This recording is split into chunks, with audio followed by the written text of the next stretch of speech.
Oh no, Gongo, no, it's not ending just yet. There's still a handful of questions yet in order to still delve more into the Dungeon Fighters universe and you guys' community. Because there's a lot of substance still for the community and Yeah, game and this IP that could we be can still delve into. this could be a multi-part, honestly, because I mean this is year 3 of DNF that we're entering now. There's a lot of stuff that has happened, and not a lot of people talk about this outside of the first 2 months of the game. But there's been years of content since then that I think a lot of people just missed. True. So let me see here. So I said we're at question 5 going into question 6. So let me mark it here, because depending upon how long it is, I could actually probably split this up into a part 1, part 2.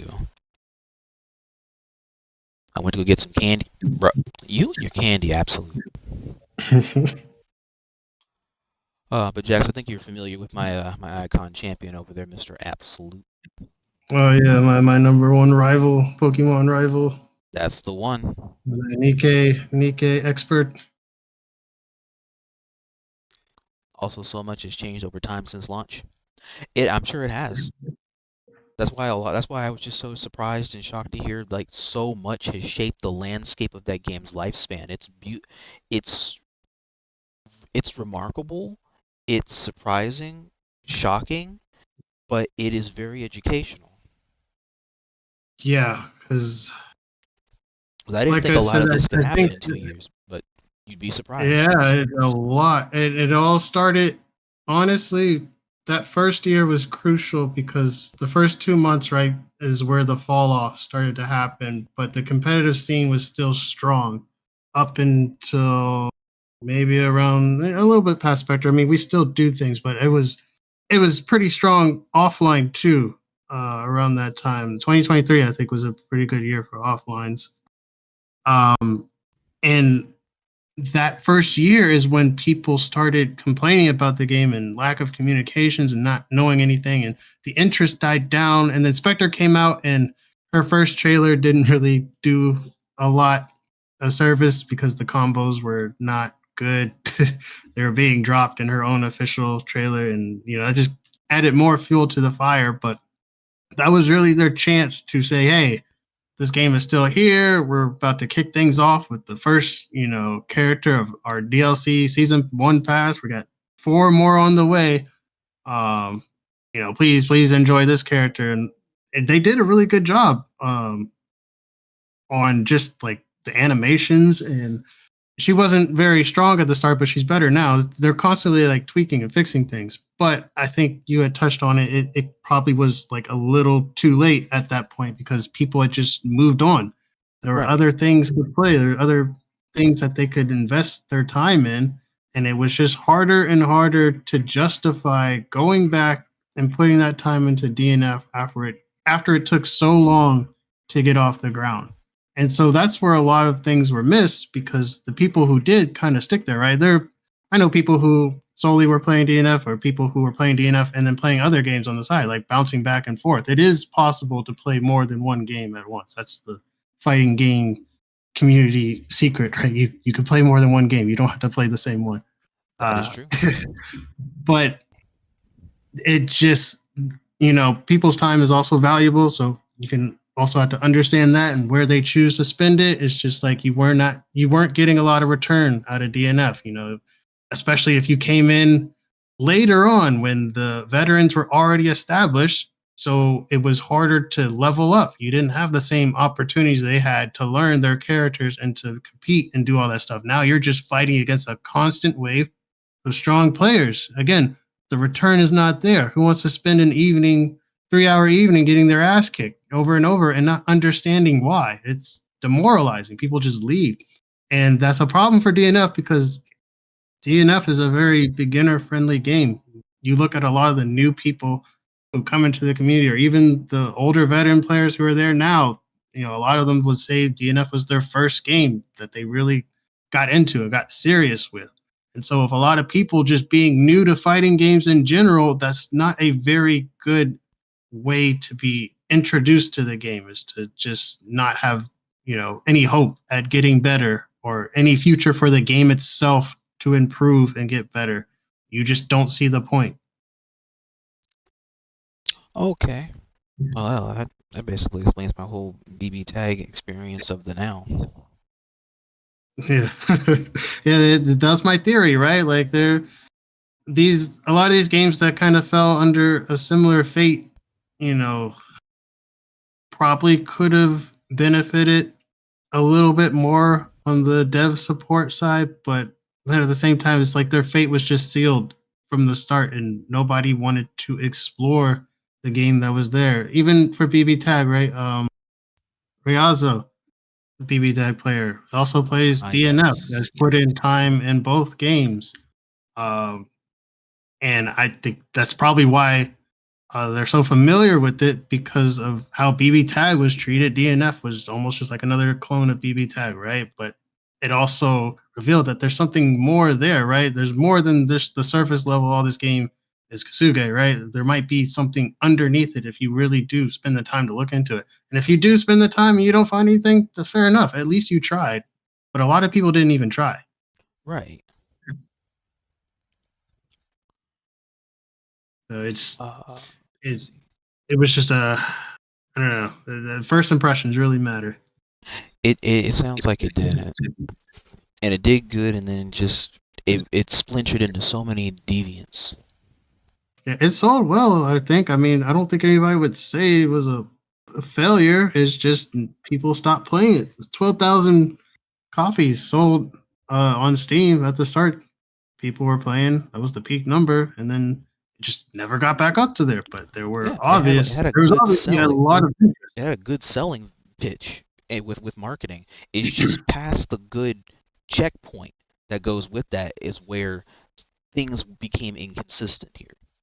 Yeah, timing is an issue, and not even just timing with like releasing the game, but you also think back to timing of the DLC release, right? Specter, the first DLC character, was released a year later, and nobody likes waiting a year for DLC. I think Akuma was going to be a year after Street Fighter 6, right? That wasn't really received too well. I think people wanted him sooner than that. It's just a long time to wait, and that was the timing issue with Specters. It was a long time to wait. You had to wait a year.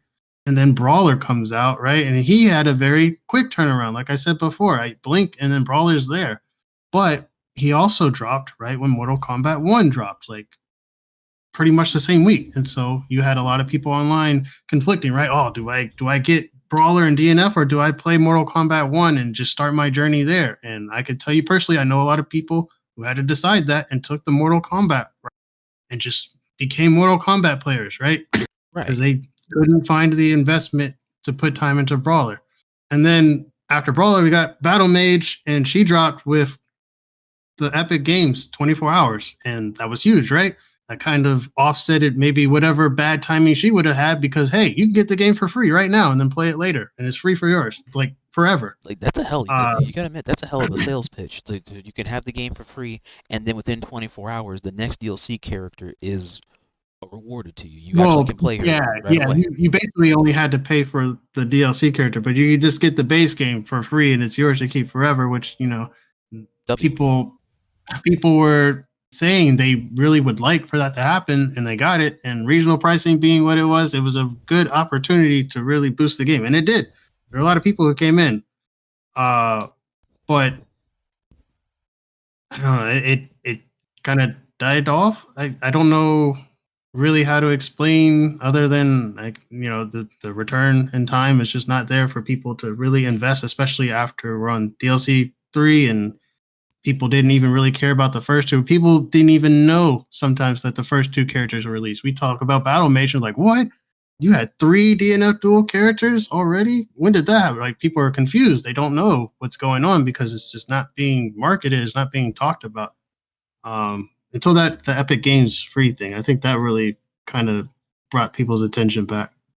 And then they had Monk, which between each release, they do kind of drop things in between, like lore bits or art, costumes, and stuff like that, kind of to fill in the gap between the release. But I don't remember if Monk's timing coincided with it. I think it did, because it feels like they like just contradicting and fighting against major fighting game releases to push DNF, which is a game nobody even really was That's the messing with in problem the with first. not to cut you off, but that's the problem with a lot of the niche games is that they had to really try and fight the bigger IPs in order to try to get themselves on the map. Yeah, the timing with DNF was what was the issue, right? Because at least if you know you had to fight a battle and it's unwinnable, like you could, tactical retreat, choose to fight another day. DNF did not do that. DNF went straight ahead against Mortal Kombat 1. It went straight ahead against Street Fighter 6. It's like nobody's going to choose DNF over these games, but that's when they decided to drop it. And it unfortunately will get overshadowed because it's like the timing is just not right, guys. What are you guys doing? Exactly. And you can pitch the same argument with Uni 2's release literally the week before Tekken 8 dropped. Yeah. Like that was such a huge death sentence for that video game. And it's like only the people who were diehard ready talking about Uni 2 for years and years and years, and it finally existed. The meme is real. We have Uni with rollback. We did it, guys. Only those, only people just the were really the ones excited. The ones, yeah, like really excited for this. And it's but since you guys in the chat do wanted to go into talking about the DLC, let me edit my panel around here. That'll be the next question that we delve into. That way we can delve into the aspect of all five DLC characters, right? Yeah, because the DLC was supposed to be like the thing that brought interest back, and we got all the characters in a reasonable amount of time. I don't think there might have been one delay. I think the only delay was like maybe Nin Master, but they promises made, promises kept, right? They did what they said they were going to do. Right. Getting back to the money issue thing, or the money premise, because usually companies and the organizations, when they're trying to do these things, they're trying to sink money into big tournaments in order to keep it a constant, so that way it doesn't stagnate too much or too soon. Right. And so, did they? Hang on, let me go. What was my question outline? Yeah, were there any money issues, or did the big events from the company go all out money wise in order to keep like major investment going for notoriety? Because other brandings do this for the bigger investment of the game to hard lock the IP growth. And so they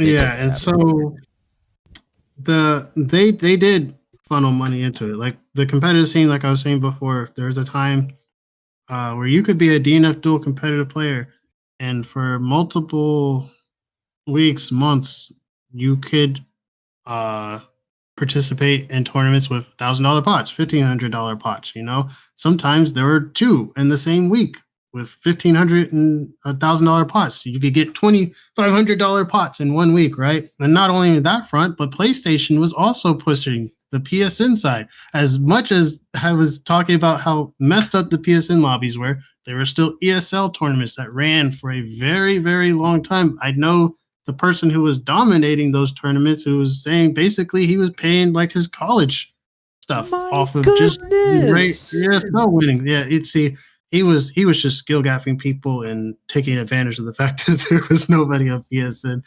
But it still was like, it was still there as like a small. It's not like enough. It's not making your life super better, but in the FGC, we already know there's no money here, really, unless you're at the top playing the most popular game. So it's interesting to think that DNF, a game everybody was just, dogpiling on, was actually paying people behind the scenes, right? A lot of that was just, it was there, it was advertised, but it was free money, right? And the game is easy. The game is Kasuge. So why wasn't anybody grabbing all this free money that was out there for months,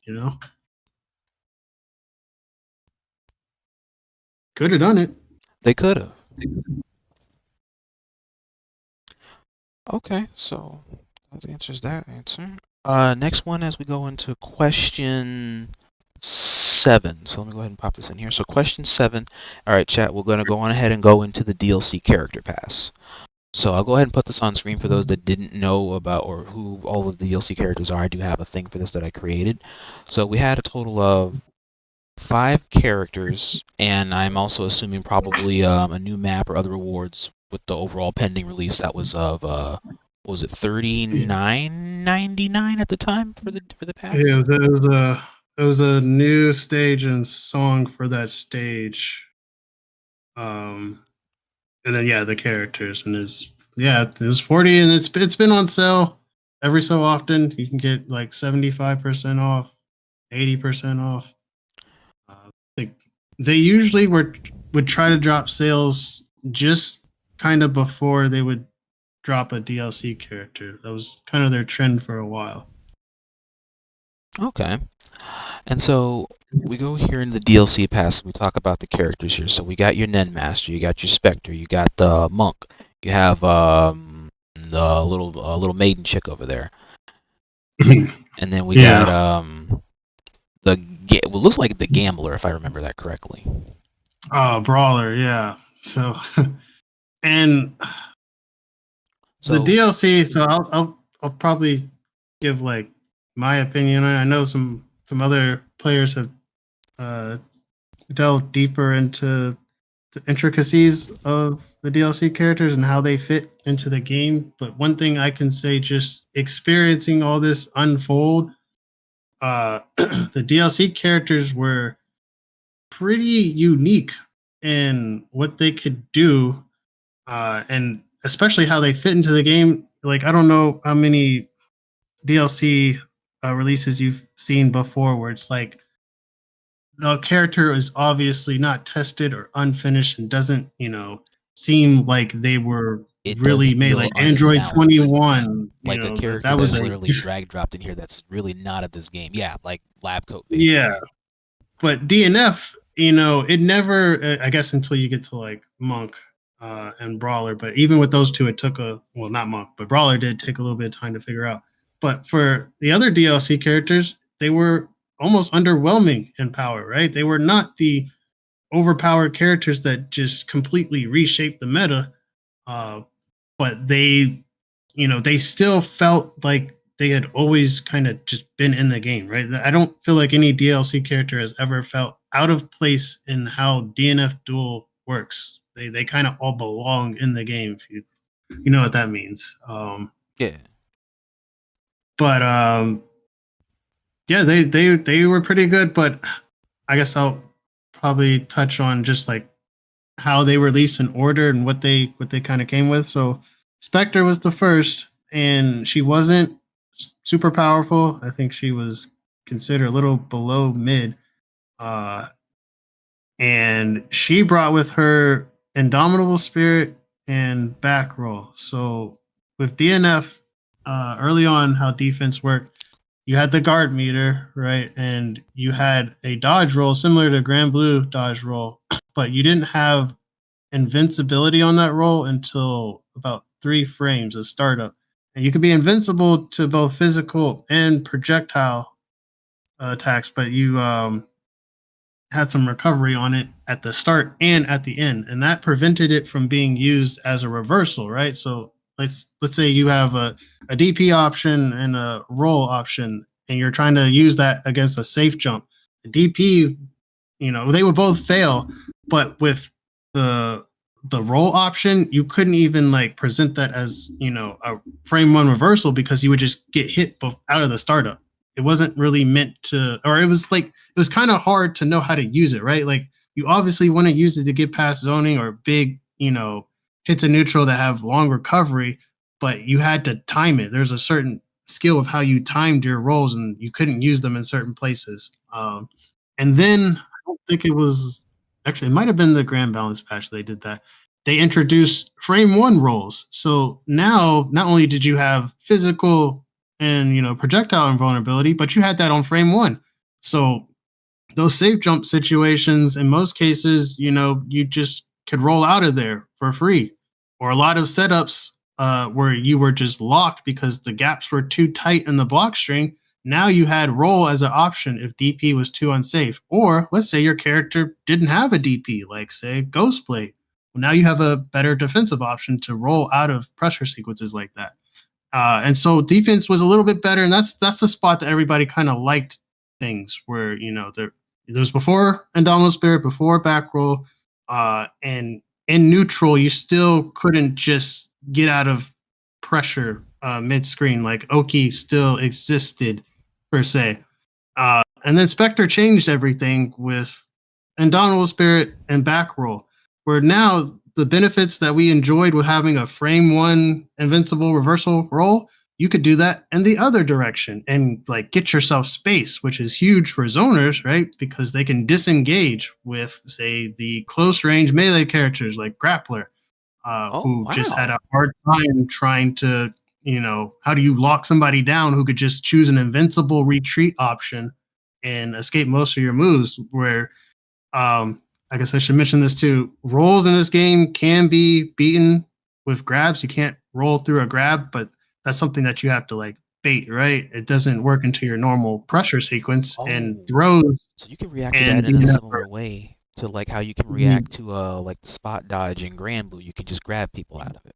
Yeah, but with throws, they're not particularly powerful in DNF. Throws have also kind of changed over the course of the game, where I think at the start you could throw people in the corner. Some characters could keep advantage just because of how plus or minus, or no, nobody's minus. They're all plus, but just the different degrees of being plus off of a throw. And it was different for every character. It wasn't a universal thing. Some characters were more privileged in their throws, in their guard cancels, even in their dodge rolls. They were all different depending on who you were playing, which kind of, lets you know that they did think a little deeply about the different matchups in this game and how the interactions will work. Otherwise, a lot of this stuff would be universal. There would be no difference in how these characters function with universal mechanics, right? These are universal mechanics that are somehow unique to the character that you're playing, depending on whatever you're doing. And so before I get lost in my train of thought, going back to what Specter brought with Indomitable Spirit and Backroll, right? Those were two things that changed the game because one, like I was saying with Backroll, it's the same thing as the forward roll, but now you have an invincible retreat option. Backdashes in this game are only invincible to lows. They act like almost like a low crush. If you have conversion, you can do a backdash conversion, but you can get past a lot of lows because you're airborne frame one. And you can also get past grabs, right? You can backdash grabs, but they're not invincible. So if anybody hits you with a mid, aka not a low, you're just going to get hit out of your backdash. It wouldn't actually get you anywhere. So that's why Grappler still had something mid-screen, because you couldn't invincible out of whatever meaty he chose, where now with Backroll, you can do that. And it's not just Grappler, but any other character who was relying on that sort of meaty mid-screen pressure, it's gone now. Because you're going to have to dedicate reading that back roll and chasing your opponent down for the punish. Because while you can do that, back roll has more recovery than a forward roll. So that's the catch, is you're supposed to make a read and chase them down and push them to the corner. Because for the person back rolling, yes, you do gain space, but you're also like pushing yourself closer to the corner, which the opponent can just, keep letting you back roll until you back roll yourself into the corner in a bad position. But that was Backroll. And then you had Indomitable Spirit, which was confusing to understand because what they tried to do was give you a mechanic that can mitigate the checkmate situations that were happening before, where people would get put in these guard break situations, and it was almost impossible unless they made a specific decision one or two interactions ago. And if you failed to make that decision, well, now you're stuck and you have no choice. You're just going to get guard broken. Indomitable Spirit was fixing that by removing the guard damage at the cost of, I say cost, right? Quote unquote cost of giving you white health, which we all know that's still a good thing because of what you can do with conversion, but it had to cost something, and they're not going to take away your MP. There's no other resource they can really take away from you, right? They're trying to prevent guard damage, so they can't take guard damage. That would defeat the purpose of it. So they take away your health, but they give you something in return so that when you are out of that situation, out of block stun, at least you have something that you can rely on, right? You wake up with a loaded gun, essentially, in some cases. And on top of that, it also would put you in a consistent block stun. I wouldn't say it would make every move the same, depending on when you use it, but I forget what the frames are. Somebody in the chat can post it. There's a specific amount of frames that you're putting block stun, and depending on the move that you use it on, you could either end up plus or minus.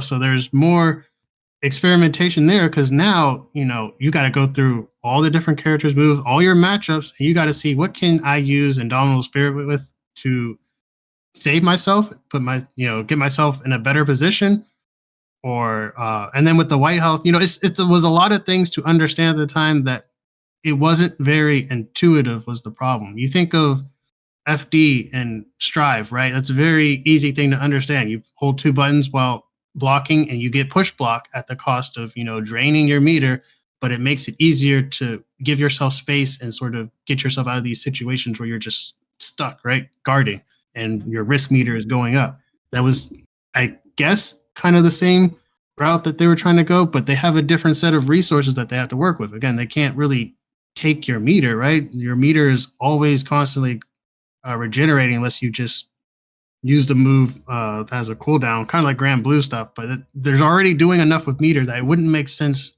to take your meter away. It wouldn't make sense to take your guard meter away because they're trying to fix another problem, so they have to take something else away.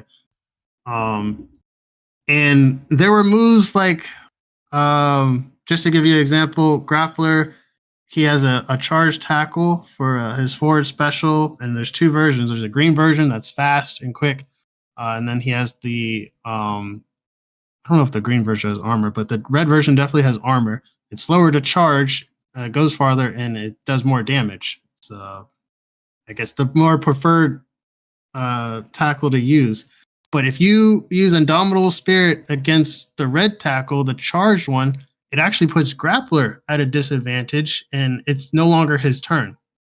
So those were like specific instances of Indomitable Spirit that they were trying to push and show you that, hey, there are some big moves that you can counter, that you can essentially kind of try to steal your turn back and not let certain characters be so oppressive with how they, with their toolkits and how they work.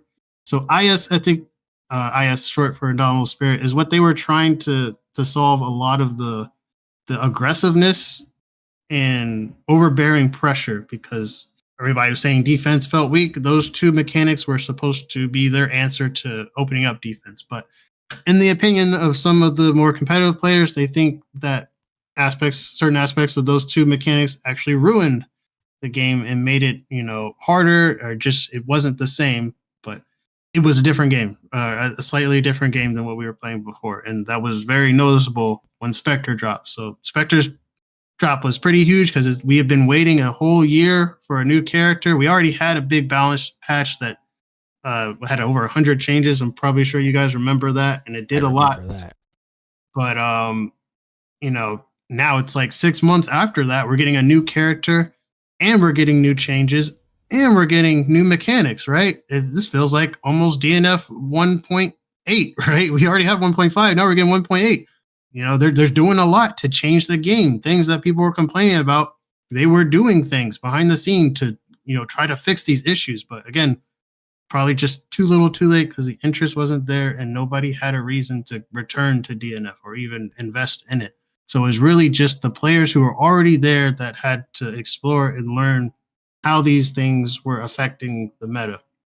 And from what we could tell, Specter just wasn't good at the start, and these mechanics really shifted matchups. It made Grappler a worse character according to all the Grappler mains, because he no longer had that mid-screen Oki. He had to commit to chasing you down, and it was just worse for him overall to pressure. And he was already a character who relied on making good reads to even just play the game. Outside of that, he really couldn't do a lot to pressure. He had to get you in a situation where he can mix you up. And now that's just compounded, right? Because now he has one more thing to worry about on trying to make that good read. One more option, one more layer, and that's kind of where they just say he fell off from there. And so that went on, and then Brawler came with no changes, no big changes to the mechanics or to characters. So kind of told you that, yeah, maybe this is what they wanted us to use. Maybe they want us to explore this, right? So we get Brawler, and then Brawler initially again is seen as underrated, not very strong. A lot of people at the start were trying to use him. They couldn't figure out, just like it seemed like his damage was low. It seemed like his combos didn't really work. He was an interesting character, to say the least. And Specter was kind of technical and hard, but it was more so like inconsistencies in her kit. It wasn't really execution, where Brawler's issue was more execution that was kind of gatekeeping early on how successful people were with him until his potential was unlocked, months later, and he shot all the way up to top 5 because his damage is insane. His guard pressure against certain characters is insane. There's new strike throw mid-screen pressure that can result in like 2-touch sequences. He has a lot of 2-touch sequences because he can add additional damage with poison and fire damage over time. It's coupled with like his super. So supers in the game do like a maximum of 200 damage, and he could do that 200 damage and then add more damage on top of that because he hit you with a status effect before the super hit. So you may look at your health and you think, oh, I can live this because I have enough health, right? The super is only going to do so much, and then I'll have like a pixel and I can make this come back and do that. And then he hits you and you're like, KO? What? Why am I dead? Because he was poisoning you the entire time the super was going on. You couldn't see it, but you were still being affected by that, and it added to his damage, and he had enough to take you out. Where any other character, you probably would have been left alive, yes, but not Brawler, because Brawler cheats the rules, and that kind of that fits his character, right? When you look at Brawler and you look at his backstory and how he is in DFO, that's the kind of character he is. He doesn't play by the rules, and that shows through his gameplay. It took a long time to figure out, but he got to that point where people could see that. Hey, all you gotta do is stay labbing it in a character, and you'd be surprised. It changes public opinion. But he dropped with nothing, right? It was just him, and I guess maybe that's why they felt they didn't need to do more, because they're like, hey, this character is actually really good. We just need them to to realize how broken he is. And then we got Battle Mage after that, and Battle Mage up here, this top left. Yeah, Battle Mage dropped with a new stage, a new song, the game free on Epic, and then her as a character. Again, they weren't making any balance changes. They weren't changing anything about Indomitable Spirit or back roll, which we have been using since Specter dropped. And even the feedback that the competitive community was putting out there at the time, it just didn't seem like, that's what their vision was for the game. It's kind of where I probably wanted Vishis to be here to give his introspective on adding, mechanics and stuff, or how they could fix DNF Duel 2, because this is a clear example of the community and the developers not seeing eye to eye, and is still an example to this day, because the community will just be like, this, these two mechanics do not make the game better, they make it worse. And there are people who do like it, but I don't know. I think the general consensus is there's more people who don't like it, but the developers don't care, because we went through 3 characters and nothing changed, and it looked like nothing was going to change. And spoiler alert, to this day, nothing has changed. We still have those 2 mechanics. We still have to deal with them. They're still there. But Battle Mage came out, and she was kind of underwhelming, I think. She was fun, and the whole aspect of her character was the devs were trying to release a fun character, have somebody that wasn't as technical as Specter or Brawler, easier to get into, and she was from the same class as Enchantress. So Enchantress is one of the harder characters in this game. Enchantress you can just think of her, the little puppet girl. Character. Yeah, okay. She is a harder character to use because her execution on a lot of her combos and routing is just so strict with timing and very easy to drop. And she's one of the lowest health characters in the game, so a drop could be fatal because somebody could just tech out and that's it. You lost 60% because your execution was trash, right? And even though she does have some damaging stuff. It's locked behind gimmicks. I think she's classified as a gimmicky character. So Enchantress is just overall hard to use, and I think coming from that class and designing Battle Mage, they were going the opposite end of the spectrum, right? They don't want her to be hard. They want her to be fun and easy to jump in and master, but still have depth, and still have things to learn.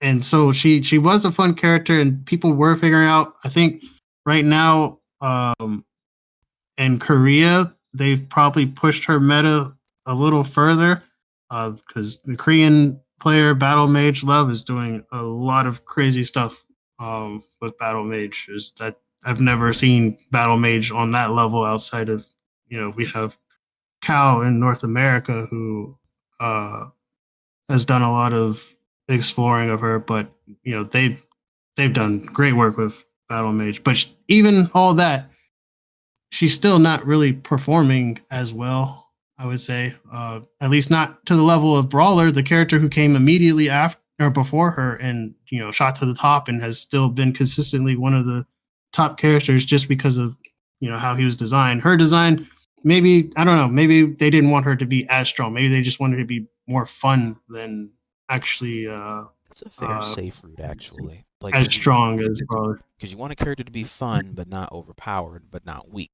So you got to put him somewhere in between. That way, you're spending a lot of time to lab, and the more you lab that can be fun, you can also optimize the combos.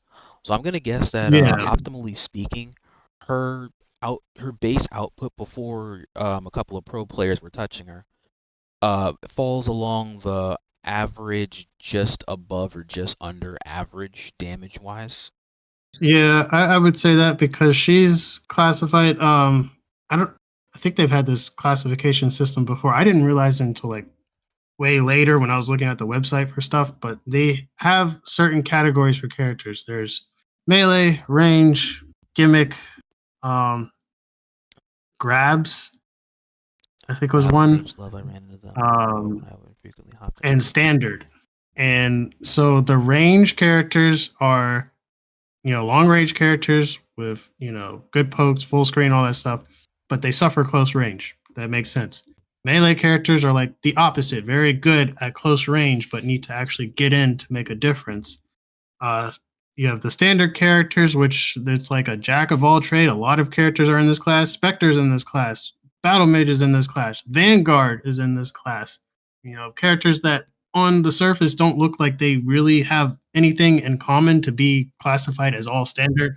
It's probably just like a catch-all for we don't have anything specific, so we're just going to classify this character as standard. Yeah, jack of all trades-y like classification. Yeah.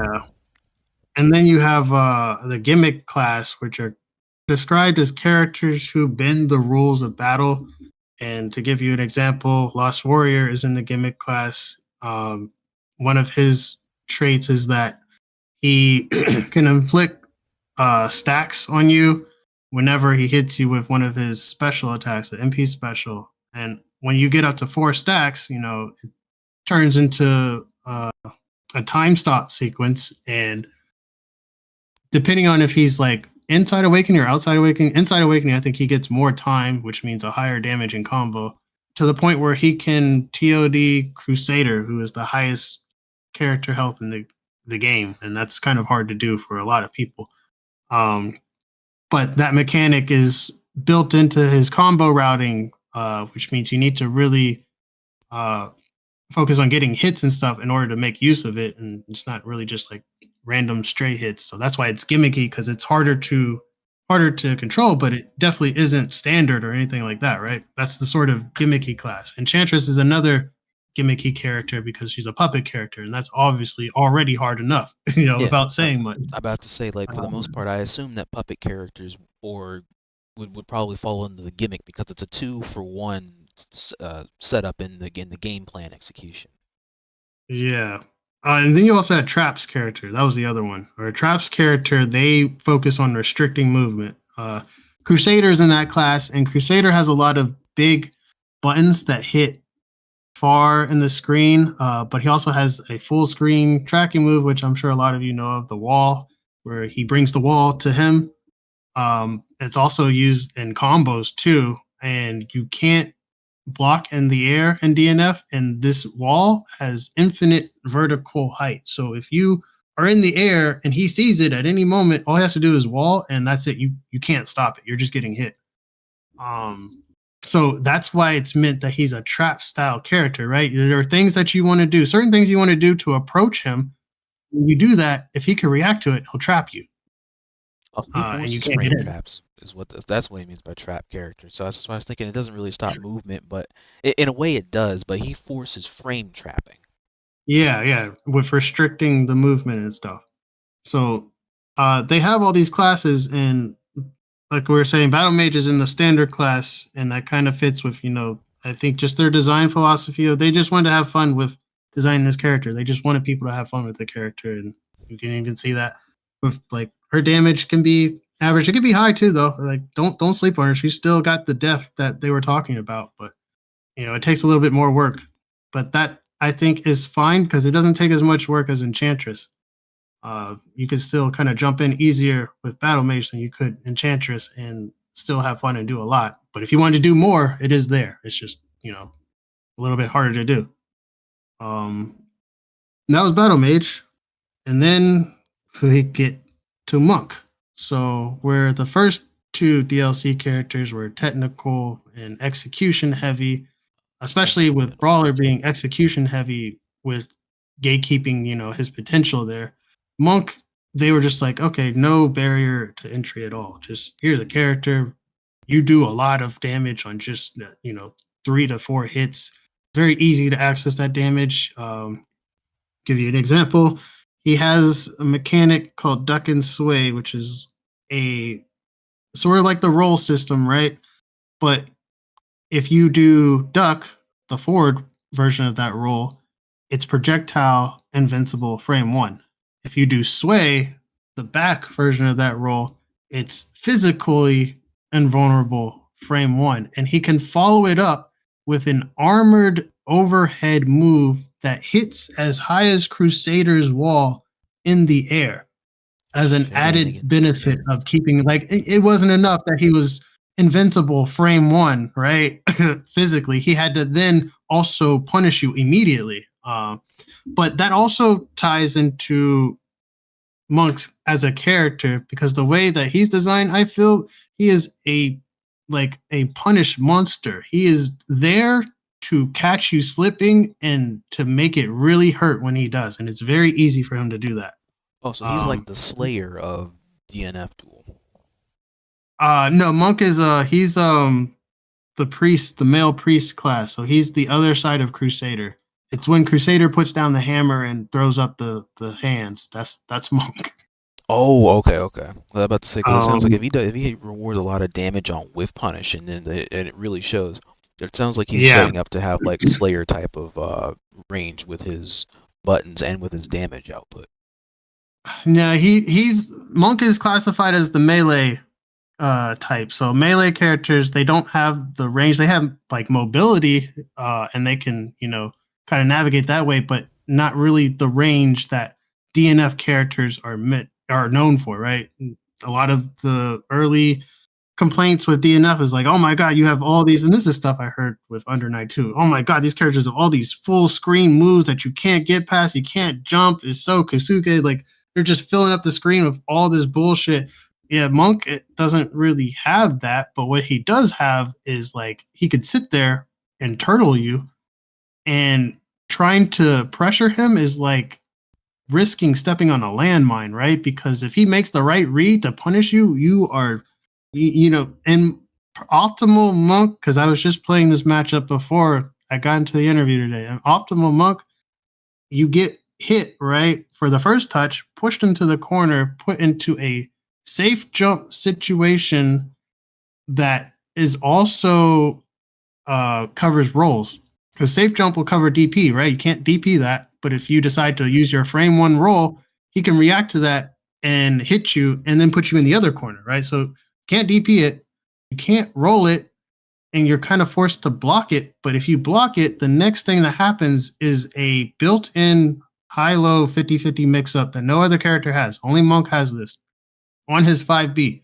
So you block the first hit, and the next hit is an overhead, unless he uses the frames leading up to that to cancel into his 2B, which is a low.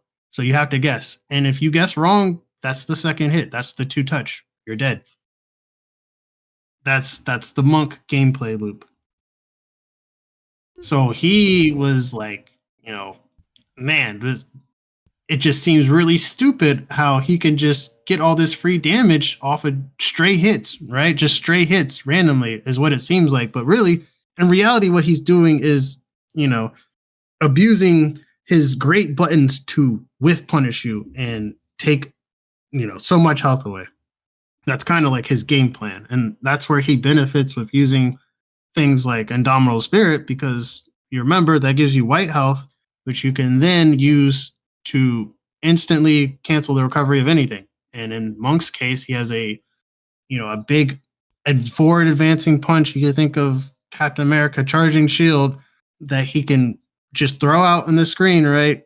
And then he can convert that instantly into whatever move. If you block it, it's like a true block string. Convert, cancel into his 50-50, and now you have to block that. And that just acts like as a neutral skip. Just because he sat and blocked and used IS and got conversion, and it's already just dangerous to kind of approach him without a plan. So he's easier to use than most for sure. Just because of how easy it is for him to blow you up for any reason. You have to play very carefully against him, which that's harder for a lot of people to do, just because of how volatile DNF is. You don't really think about playing that carefully, but he forces you to. While he himself does not have to play those same games.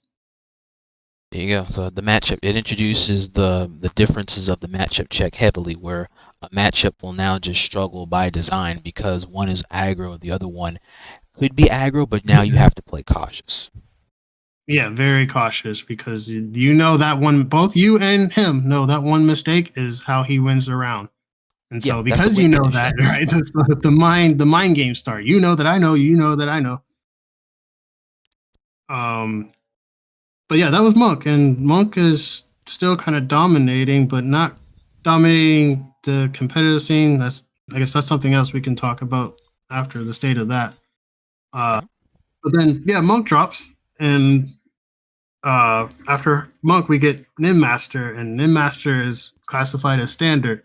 And she, out of all the standard class characters, to me, probably makes the most sense, because she really does kind of have a little bit of everything to handle, a variety of situations. Not enough, like, I keep going back to Launcher, but that is the character I know the most. But in Launcher's case, right, she has a similar thing where she has a lot of tools to zone you in specific ways, where Ranger has, he has his guns, and he has to use those guns in a variety of ways. Launcher actually has a multitude of guns that are used in a very specific way to zone. And Ninmaster is kind of in that way, where she has very specific tools to get past very specific things, or to enforce very specific pressure. And it all kind of has to work in a certain way to... I don't know exactly what her game plan is. I don't know if Simon's still in there. Could probably speak more on that. I don't know what she wants to force you into or what she wants to go for, but it seems like she just has a lot of versatility in what she can do and lead off of. And as far as her strength, not as powerful as Monk or Brawler. The problem with Monk and Brawler is that they overshadow the rest of the DLC, so it's really hard to gauge strength. Because I know I was saying they do feel like they fit into DNF and they don't change the meta too much, but Monk and Brawler are kind of an exception, where compared to the rest of the DLC, it's like, why are these two so strong? And the others have their unique quirks, but it's like these two are just insanely powerful. It almost seems like for no reason. Like, if you really wanted to sell me DLC, you would sell me Monk and Brawler. You wouldn't sell me the other three, because unless I just liked how they played, competitive wise, I would just go for the strongest. That's what makes sense. You buy the strongest DLC so you can win. Pay to win. Basically, that's the core of it. But that being said, again, I feel like all the DLC characters in themselves are unique and fit into DNF in a way that if they kind of slot in. And I think from the discussion earlier of the Nin Master data mine leak, that they did have some kind of plan for that, and that's probably why they feel like they were pre-planned and thought out, is because they were actually made before the release. Like, it wasn't release Monk and then start working on Nin Master. Like, Nin Master is probably in works like brawler stage. Who knows?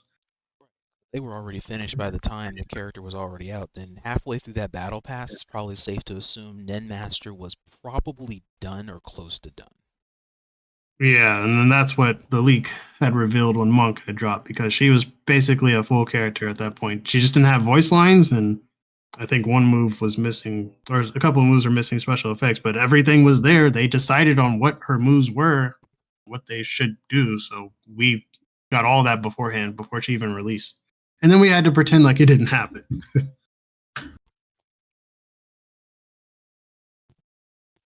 Okay. So that is basically all 5 of them. So, follow-up question. Oh, I gotta find my phone. Hang on. Because through all 5 of them, the meta didn't change that much. It was just at the beginning of the pass is when the meta changed. I will say the meta was shaken up with Brawler and Monk. Brawler, like I said, it took longer to discover his potential, but then once he was sort of unlocked, he was performing better. He was getting more results. Monk was getting results day one and still does get results, but he hasn't been used in competitive play by like the top Monk players, so it's kind of hard to really say how good, because if anybody just looks at the results of the last offlines and some of the onlines, you would all think that Launcher is the strongest character in the game. But the real strongest character, like I was saying in the beginning, is Kuno. Kuno is broken. She has no weaknesses. If you want to win, you actually would just play Kuno. That's the secret. That's how you beat DNF Duel. There you go, chat. That's how you beat the video game. Right? You don't beat fighting games, but DNF Duel, you can beat it as soon as you pick up Kuno. I promise you.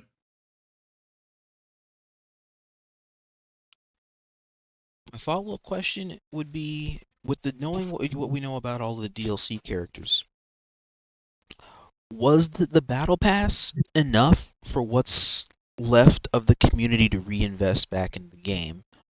Or do you feel like a guest character would have helped the Band-Aid effect more or less, or not at all with Necon's resources? I don't think they could have even gotten as far as that, because they still had to establish the DNF IP in the West. Because using myself as a prime example, I didn't know what a DNF was or a DFO was, and I didn't know it existed for so long, and not a lot of people knew it existed in the West, and that was common because it was in Korea first, right? You had to log into Korean servers on a Korean account to even play the game in its early days of release, until the efforts were made to push it to the West and make it more popular in the West. But there was, if you go into the DFO lore, there were some issues with how Nexon initially pushed the game, and it almost didn't, like, it did the opposite, right? It was pushing people away from DFO until Neopol got brought back in, and they were the original developers. And then everything started to get better when they started working with Nexon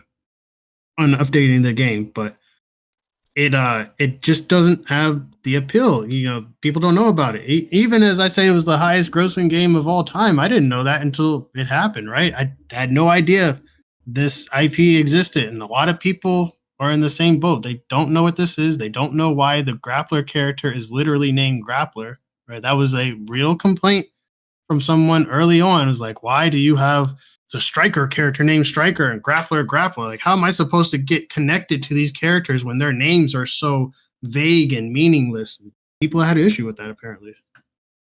And that's just, I think, highlights the issue of why DFO maybe just isn't very popular. It's similar to something like fate, right? You have characters that are named by classes and they're unique enough to the point where they feel like they're their own person, but just because they have a generic class name, it, some people just can't connect with that, I guess. But it could have caused issues on why it just didn't really take off, and that directly kind of correlates with how people will treat DNF, because obviously it's tied to the source material, and if source material is not really interesting you and the game itself is not doing a lot, you're not going to mess with it. There's no point.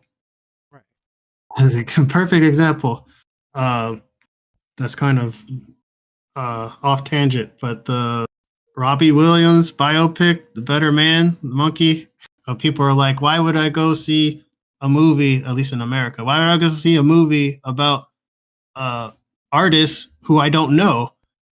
And especially, why would I go see it with him portrayed as a monkey, right? That's not interesting to me. I don't really care. And even if people try to call it a cult classic and say it's really amazing, the initial hook is not there. I don't want to go see a monkey man singing, right? That's not interesting to me. So Right. there are a lot of people who just had the same thoughts of DNF. It was like, I don't want to see a grappler, somebody named Grappler, grab people. Like, that's boring to me, apparently. So I don't know. I just tried to follow that thought process.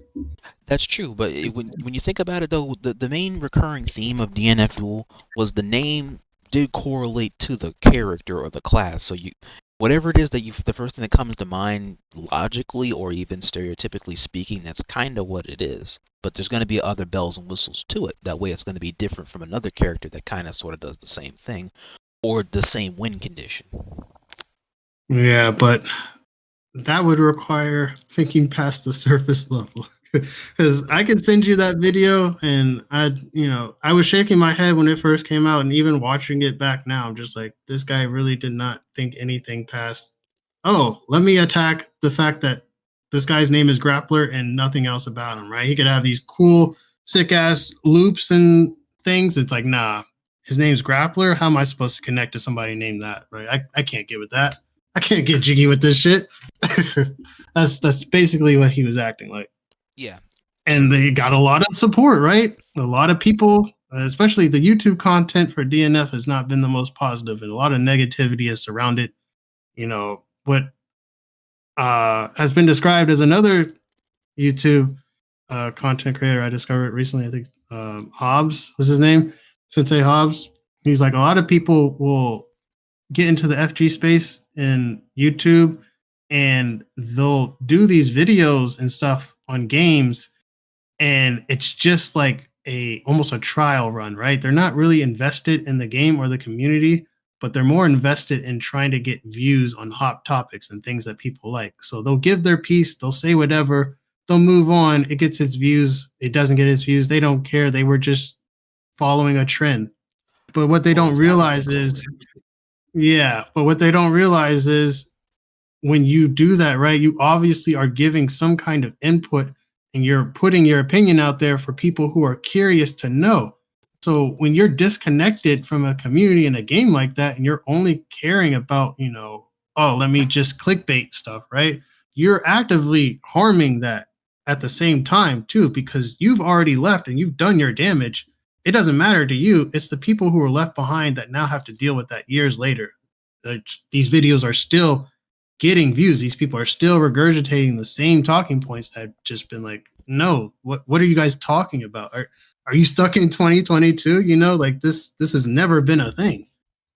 Or it was false when it came out. And if you had just looked past the surface level of a character's name, you would see there's actually something really cool there, but you couldn't get past that. You couldn't get past layer one. And so you were prevented from the rest of the game. And I feel like that's just the unfortunate, sad fate of DNF. Not enough people explored it to the point to see what it really was. I can agree on that. Next thing I was gonna do, now we're talking about the content creators. Actually, that goes into one of my earlier questions I pushed back, was to talk on that. Was let me see if I can find it. Regarding the content creators, were there people of interest once upon a time for this video game avenue, or for this media avenue? And why aren't the remaining content makers out there talking or at least talking about the community or the game's lingering positive points if it's still alive, rather than to just nitpick and bash? So I think I mentioned earlier on, I kind of alluded to this when I was talking about the game had a strong start and then interest just fell off. And it's not to say that the community now is insufficient, because the community now is the only reason we're talking about DNF in 2025. But the community that was there before had a considerable more, amount of talent that included influencers, content creators, TOs, people who could back the community with events and support and really, support us and help us where we didn't get that support from the developers, right? Or Right. Nexon themselves. Um, but when all the interest left, when all the money was gone, when all the opportunities, were gone, so were they. And that hurt a lot of DNF Duel content creation. We didn't have people really pushing the envelope because, you got to, one, consider, is it even worth it, right? Why would you even spend so much time trying to push a game that nobody is even interested in? Your own, that works against your own efforts as a content creator. If your goal is to like grow and actually get bigger in the space, DNF is not going to do that. DNF is just going to hold you back. It doesn't make sense from a logical standpoint. So you can't, I guess you can't really blame them too much, but then again, it almost kind of feels like, well, that passion at the start wasn't really genuine if you guys would just so easily leave it behind. And this is what Vishis was getting into. If you guys would just so easily leave it behind and then not really care about the people who were left behind still trying to support it, right? Like we have to do way more than usual to get this off the ground.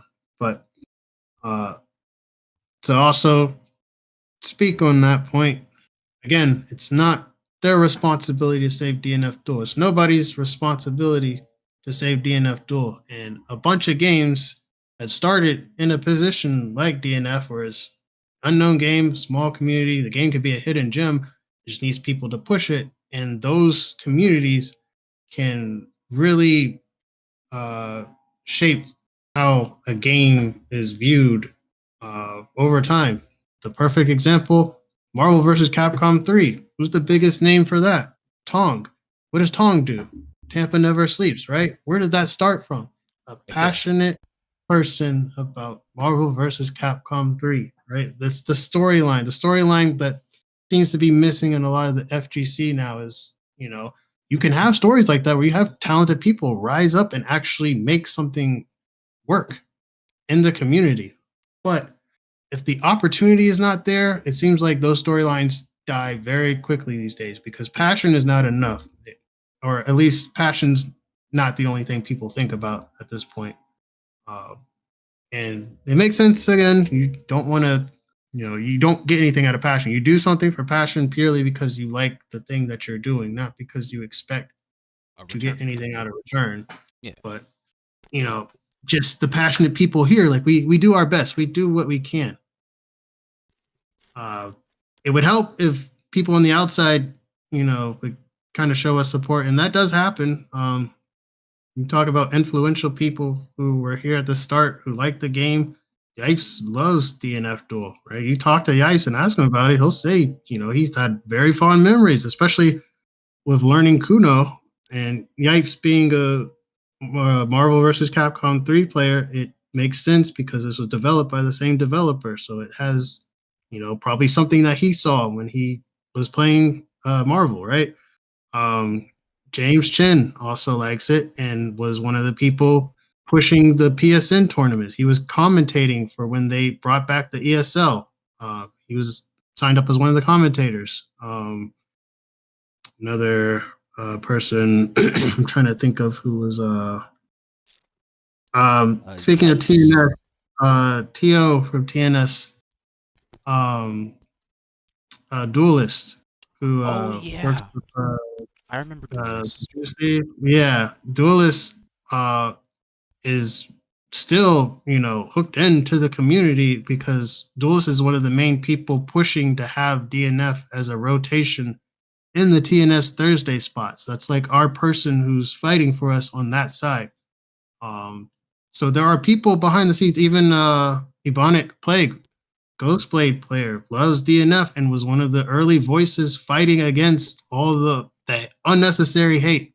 Argon Ross, who's Wallstein player in Uni, that's where I know him from, is still competitive in DNF and is really pushing the offline scene. Crazy Fingers, right? There are high profile people out there who do love this game and do try to do what they can, but it's just they can't really get a lot out of it, because they also do other things, right? DNF wasn't the first thing that was there. They have other obligations, but they do love DNF and they show their love for DNF in different ways that does support us. But it's hard with just us and that. It's really not enough to get us off the ground.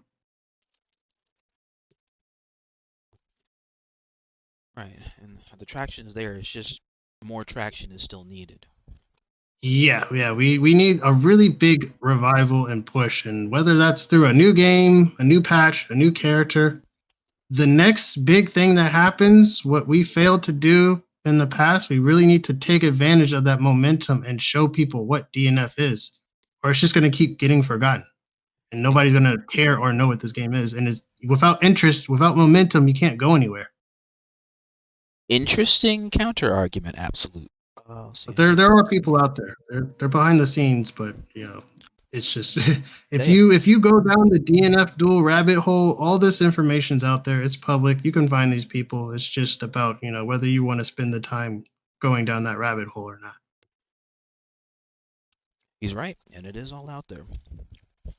Hell, part of that rabbit hole literally led me right to him. Yeah, we're out there. We're not hiding. Let's see here. Next one. How was the development team engaging with the community? What do you think could have what could have been done through their engagement to make the game more accessible at the time?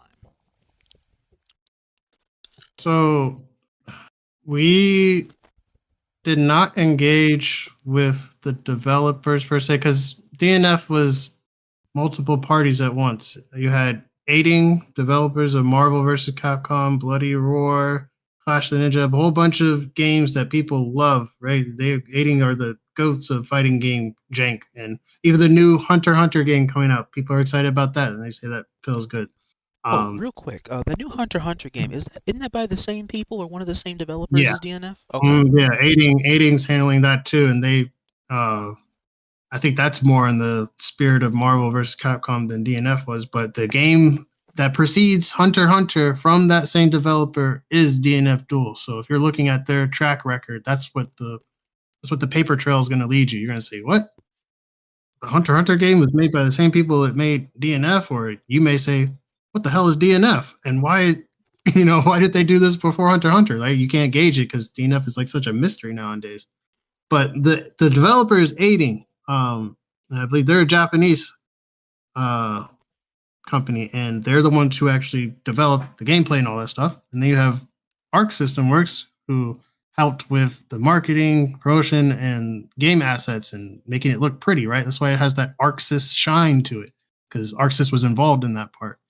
And then you have the publisher, Nexon, who is the one that gets everybody together so that they can make their vision come true for DNF. And they're the ones who actually are behind the scenes saying, this is what we're going to do, right? They're the ones telling ArcSys and aiding what to do. So when you talk about communication with developers or anything like that, you have to understand what the structure looks like back there. It's already splintered across, cultural barriers, international barriers, even trying to get that sort of community outreach. And then again, right, Nexon's the one controlling everything, and they want to be hands off with their communities. They want to reference them, they want to show them off, but they will not endorse them in any way. They stay very far, and that's just how Nexon treats all their communities and IPs apparently. But for DNF, it was almost the same, right?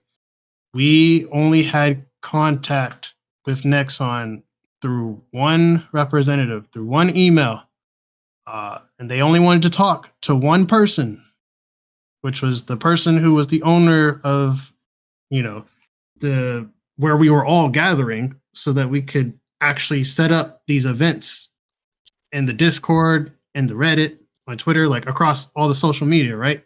Because this Reddit server was where everything was starting, right? It's where all the structure was. It's where all the tech is, the resources, like that was supposed to be the spot.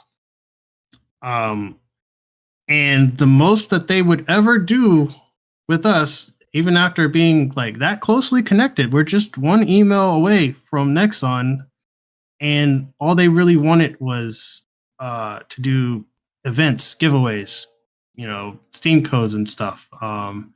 It wasn't really anything to interact with the community that was there. It was more so, hey, how can we help you guys promote the game so you can get new players, right?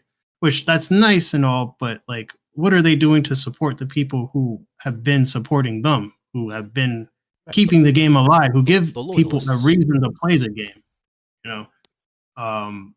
and we tried to push back. Well, not even push back. We tried to do more with communication, right? We tried to give them ideas. We gave them community proposals. The link, the doc that Bueno posted earlier in the chat, they have that. It's in their hands. They've read all of it. But we don't hear anything because I don't know. I guess their goal is that they just don't really want to set up that relationship with their communities. It doesn't seem like that's something they're interested in.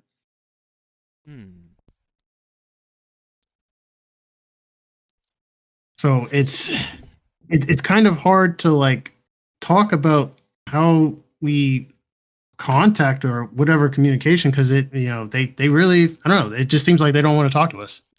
They will support us with giveaways. They'll support us with the $1,000 pots and all that stuff. But that's, in hindsight, just really to get more people to play the game and try to fix that superficial problem. But that's just slapping a Band-Aid on it, right? You're not really fixing what issues people have with DNF. You're not addressing that. You're just throwing money at the problem and hoping that people will gather to collect that money.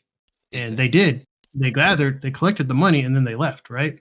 So the lesson is, if you want to keep them there, you had to keep throwing money at the money machine, right? Or else it's not going to keep those people there, because those people were only there for the money. That's where they misplaced their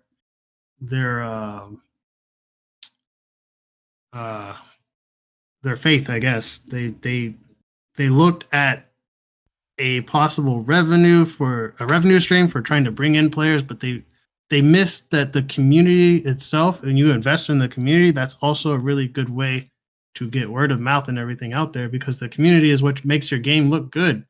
You invest in your community, you invest in your game. It's the same thing. It's probably a longer return on investment, but it's worth it, in my opinion, when you have a stronger developer community connection. You could see that with Guilty Gear and Grand Blue, Tekken, and how people interface with Harada. Like, you have that sort of connection with the developers and the fans.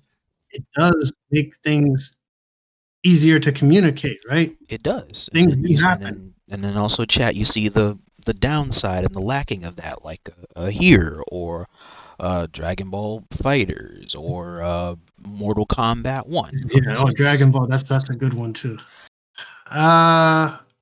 It wasn't. So it was definitely within the first year. The first year was crucial, like I was saying before, but there were certain parts where, like, the first 2 months was the honeymoon phase, and then the drop-off happened shortly after that. And then it was the competitive scene sort of keeping it alive from that point on until we got sales and, the free games later on. But throughout the first year, we didn't really have much beyond those first 2 months, and Swiftmaster had already done too much damage to the game's first impression. So it's been an uphill battle since that point. Because you have to fight against not only a wave of hate, but also trying to convince people why they should play, which is harder to do when you have a wave of hate, constant hate, and dogpiling. Yeah. But if I had to say it within any point, it was pretty much within that first year, because it's just been us fighting against the world, and that's how it's always been.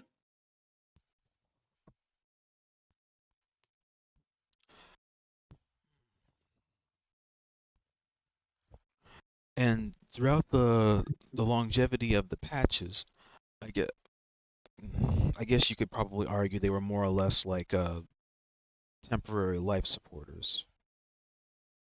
I think the patches, being both like competitive and also doing a lot of labbing and creating resources for my character, I could see the evolution of, at least DNF from my eyes, right? Because DNF has a lot of unique characters. That's one thing I'll give it. Nobody really feels too much like they play like another character. And so what you have in DNF is a lot of character specialists, a lot of character loyalists who have been playing since day one, and they know the intricacies of their characters and all the matchups and stuff like that. So sorry, losing my train of thought on that. I know, Gongo, I know. That's why I wanted to be very careful about how I worded that question for Jax and for Mokujin, because it's really not a dead game, but Yeah. you could argue that the general life expectancy for the game was challenged at like this point in its lifespan. Yeah, that's where the battle started. Because it's undeniable. The honeymoon phase, as soon as that was over, it was just okay. The SpongeBob meme where he's like in the back rooms and it's dark and everything. That was after the honeymoon phase. We're just in there, walking around in the dark, trying to feel our way around, and then out of nowhere you get a right hook, from somebody in the dark. You're like, where the hell did that come from? You're trying to pick yourself up and keep walking around. You just keep getting pummeled out of nowhere. You can't see where it's coming from, but you're just constantly getting dogpiled. And it just makes it not worth it, right? Like, why would you walk through that? Yeah.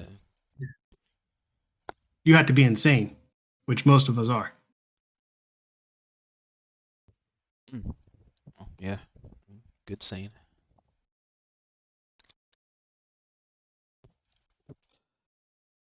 See, next. Question 11.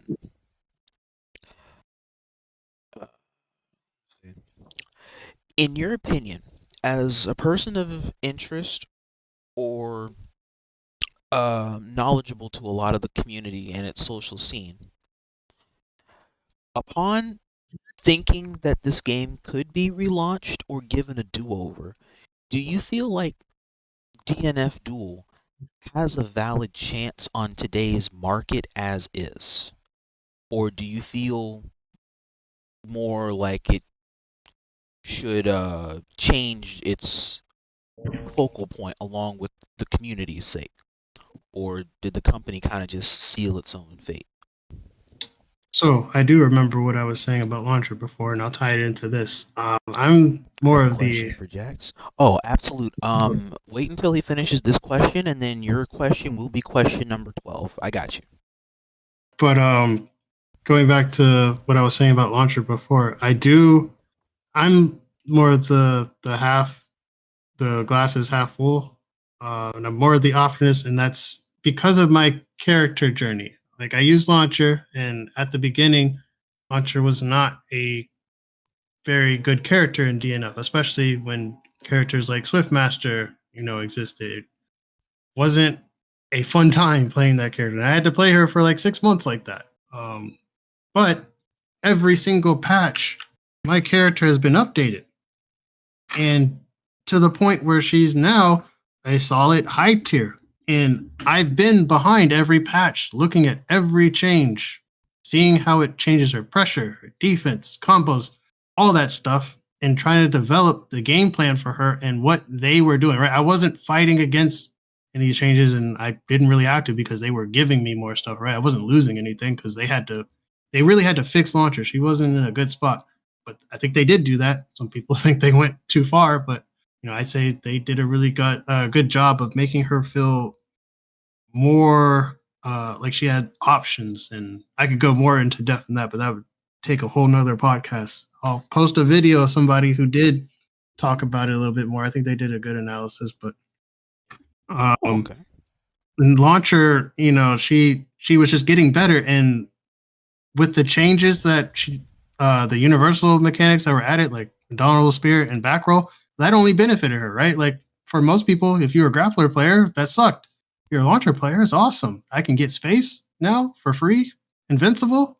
That's amazing, right? And if somebody doesn't call me out, then I'm out, right? I can use that a lot more for positioning. And now I can give myself white health anytime I want. I could do a lot of things with that with launcher if I wanted to. I don't need it, but it's now an option for me on defense, right? I've got more things. And so as the game opened up more for me, I got to experience, at least from my character's viewpoint, what DNF Duel is and what they were trying to go for, the game that they wanted to be played. And I would personally say when Specter came out and they first started making like the big controversial changes, in DNF's history, there's usually always been like a top 2 characters, unless you're talking about Swiftmaster. He took both slots at the same time when the game released, but then after he was nerfed, there's usually been like a group of top 2, top 1 and 2. After Swiftmasters, the Reign of Terror, Striker, and Hitman, with the DPs, guard breaks, and just DP bullshit. That was their theme. And then after they got nerfed, then you had the Reign of Terror of Crusader and Berserker, who were buffed, from the Grand Balance patch, especially Crusader, and they felt like they could do anything, right?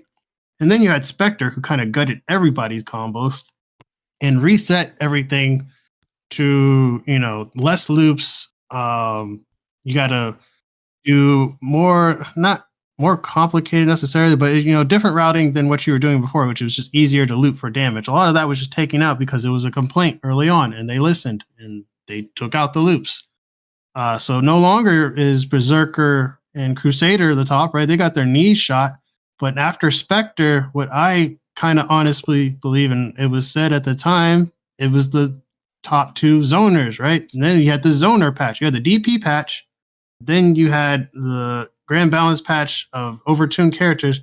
And then you had the zoner patch of now zoning and guard breaking is really strong just because of what they gave Launcher and Ranger. And that shows because Launcher and Ranger were dominating early on.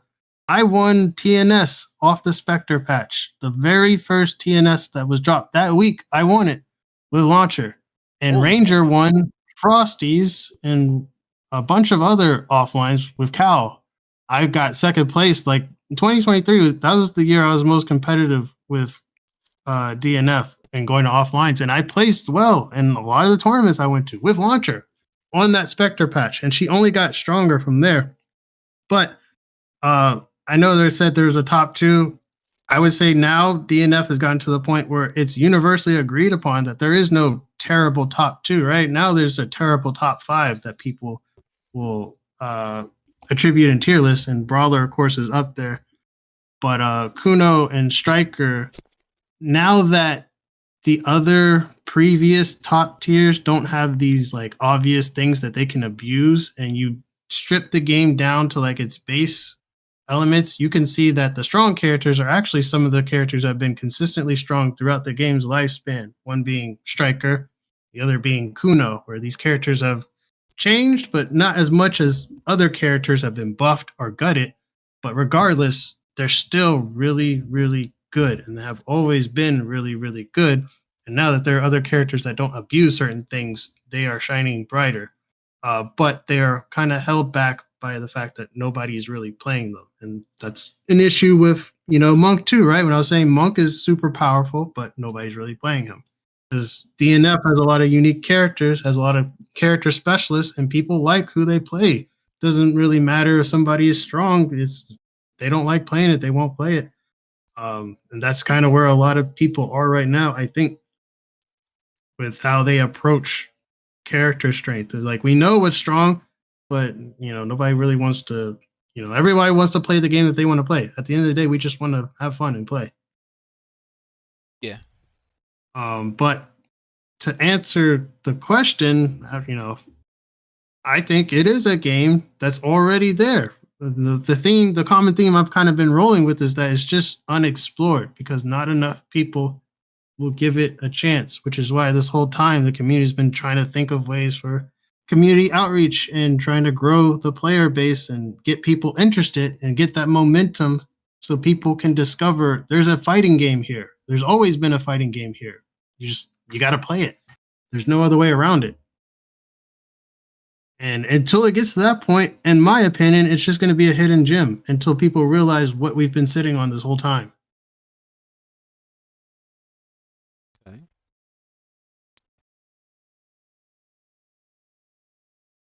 Let's pull back up here. Do I have anything? No. Okay. And closing question or chat. If you guys have any other questions you wish to propose, let me know now, and then we can go on ahead and ask while we're going through. Question 12 here is going up to eluding Absolute's question. Is knowing what you know about the game, what changes would you propose gameplay-wise to make it better or more appealing for new players to come or return? Because I'm the optimist and my character has been buffed every patch, my opinion is incredibly biased. So I will try to answer what the best I can, but just know I come from a place of privilege in a lot of this. I don't have to play the same game that a lot of other people do. And I think one that again speaks to the strength of how unique DNF is in just the character selection, right? You have a very different experience depending on who you choose to main. So from my experience with Launcher, right, I had issues. If you had asked me a year ago, I could have told you. In fact, I have another video of Jimmy Bones, who's a Launcher player early on. He was also kind of with us in the trenches and trying to figure out, man, what does this character do, right? Like, why does she feel so weak? Why doesn't she feel like she can do what every other character can do, like for free or almost essentially? And the Launchers, we tried to figure her out very early on. Nothing made sense. She felt like half a character until now, right? Until we've had all these patches. I've had all this time to invest in her and actually figure her out. And now it's like, this game, the way it is now is, I could play this for the next 10 years because they gave me everything I wanted. Again, I'm coming from the place of privilege. Even if I have bad matchups, I know how to get around them because those bad matchups were bad matchups before, and they're even better than they used to be. They used to be unplayable before. At least now I can win somewhat, and I'm fine with that. But other people are not fine and very vocal about what they feel is their experience of DNF. It really depends on who you ask, and it will change depending on who you ask. But that was the video that Jimmy Bones did, and a lot of that came from the Launcher channel and the Reddit Discord, where we were again trying to figure out, why doesn't this character work? Why doesn't she function? Why can't she do this? Why would they give her, a flamethrower, but it only does like 5 damage and it gives them conversion so they can immediately counter back, and you're just stuck in like you're almost negative on hit. It didn't make sense why they did a lot of things for her, and we pointed that out. And some of the things that they fixed, they probably looked at that video and was like, yeah, you know what, you guys are right. You should be able to do this. And then boom, they gave it to us. And then they just started getting us more stuff and more stuff. Some things I didn't even understand at first, but then made sense later on. So my whole experience has just been, okay, my character was really bad, but now I don't even have time, between patches to like complain or downplay or anything, because I keep finding new stuff. I just keep finding things. I keep diving deeper, and the character just keeps getting, more expansive and things I could do. I just keep finding stuff. It's never a thing that is ending for me. That's good.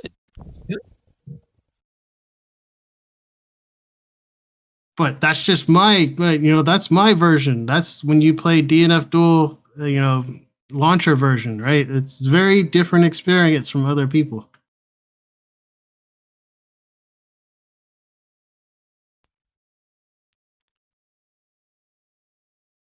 Okay.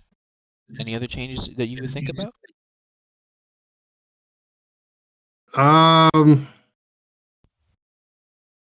Yeah, I mean, I honestly cannot say a single thing because again, there were things they did for launcher, like she has an unconventional low medium attack where it's not, launcher doesn't have swords or anything, right? She has guns and grenades, flamethrowers, lasers, nukes, bombs. So her low medium, which in most cases would be like a kick or some kind of sword or something, for her, she throws a grenade out. And the grenade acts as like a landmine, and also it's on a timer and will explode and hit you if you don't block or dodge it. So it's a very oppressive tool for set play and for locking people down in the corner. But at the start, all she could do was throw the grenade, and she was in recovery the whole time because she couldn't, like, if you didn't roll into the grenade, if you didn't run into it, if you like rolled it, and so you were going past it as she was in her animation, it was a free punish because that was it. She was stuck. She thought you were going to be at one place, and then you appeared in another place, and now there's nothing she could do. It was a read that missed, and she's getting punished for it. They changed that, so now when she's throwing the grenade, at any point between then and the recovery ending, she can whiff cancel it into other special moves that would account for things like, oh, somebody rolled past it. Okay, I'm going to whiff cancel into my slide because the recovery of your roll is going to go into the slide and you're going to get hit, right? It gave more options for her and less options for the opponent to just, oh, I'm just going to roll it and then I beat launcher, right? No, it's not that easy anymore. Now there's other things you have to think about when you're trying to get in on her. So just things like that where I can't even say, no, this character sucks or I would change. I can't say it because I have to like literally explore and see and understand what it is they're trying to do and how it works in all of her matchups, which is a lot of work because, again, we don't have a lot of people playing the game or playing characters. And so, and for some characters, the best I can do is just theory craft, right? Because I don't have an actual person to play against and test these things. So I can guess based on my launcher experience what I think would happen, but until there's more people to get this data, it's just a it's hard to say speculation what that just stays on paper. Yeah, for forever, basically. Yeah. Question 13, which was asked by Ganongo.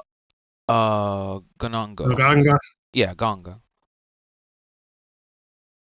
So, what point of the game's lifespan did you feel was the best? Like the post Swiftmaster nerfs, or the Grand Balance patch, or the Specter patch, or the Nen Master patch? Like, which one of those was the best in your opinion?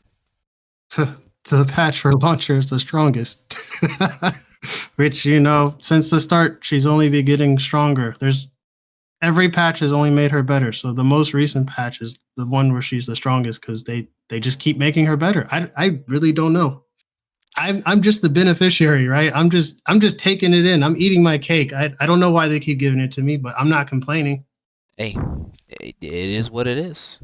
I have a history of picking characters that, I would play for the longest time and they weren't good. So now I'm on the other side of history. I want to enjoy being a good character for once, especially when my character was so bad for 6 months. Hey, I don't blame now you. The tables have turned. I can play the game in a way and enjoy it. Like, this is a new experience for me. I feel that. Hell, Goku Black player here. Like, for the longest time, I had to get used to calling him Goku Whack, and then out of nowhere, he suddenly becomes pseudo top tier. And it's like, what the hell timeline am I in? And my cousin, he used Goku Black. Yeah, Goku Black, Vegeta, Super Saiyan Vegeta, and Trunks. He's just a scrub gatekeeper. Hilda's never a bad character. Yeah. Spacing is her best friend. Like, if you know, you're fine. If you don't know, you're dead. That's literally launcher too. See, my characters have a theme. I tend to play characters that have a certain archetype, and launcher is just Hilda in DNF. That's what she is. Yeah. Yeah, that the Videl I have to get back too. Like Videl was just I told you I'm cursed.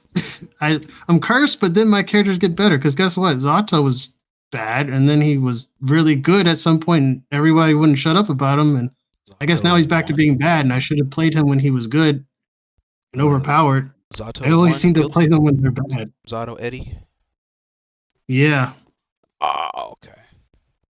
Like in Strive, I remember hearing discourse at some point that Zato was god tier because of buffs, and I think I tried to ask about that recently, and everybody's like, "What? No, he's trash." I don't know. It changes. he is bad now, unfortunately, but he had a hell of a run too. He didn't even need it like that. There wasn't even that many like Zato mains. Yeah, because I was playing DNF, I missed it. Oh my gosh! I would have been there.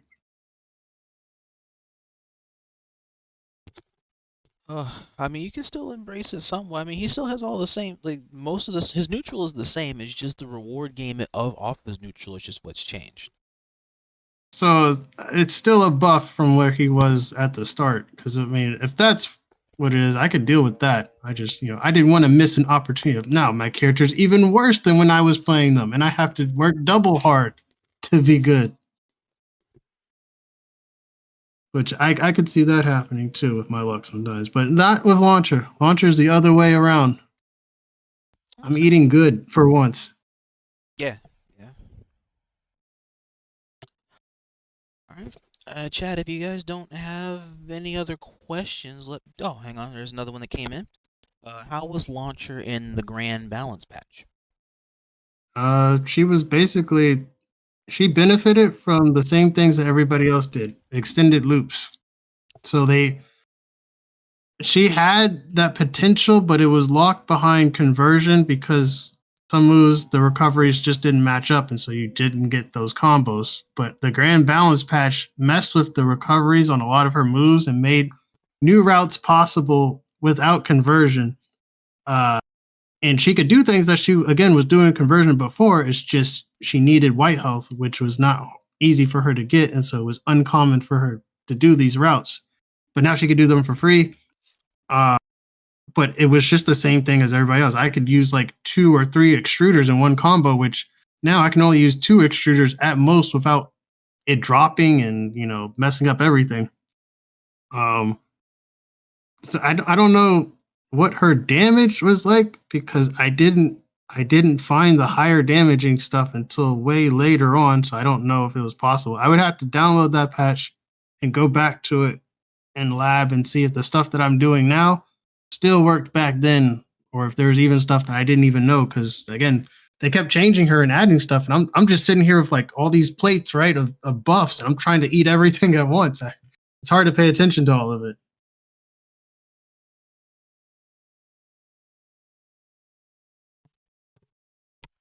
Okay. Wait, auto combo straight. See, look, that's what I'm talking about. Why did I play Videl when she was trash, but now she's got all this stuff that I needed when I was playing her, and I'm not there? It's not fair.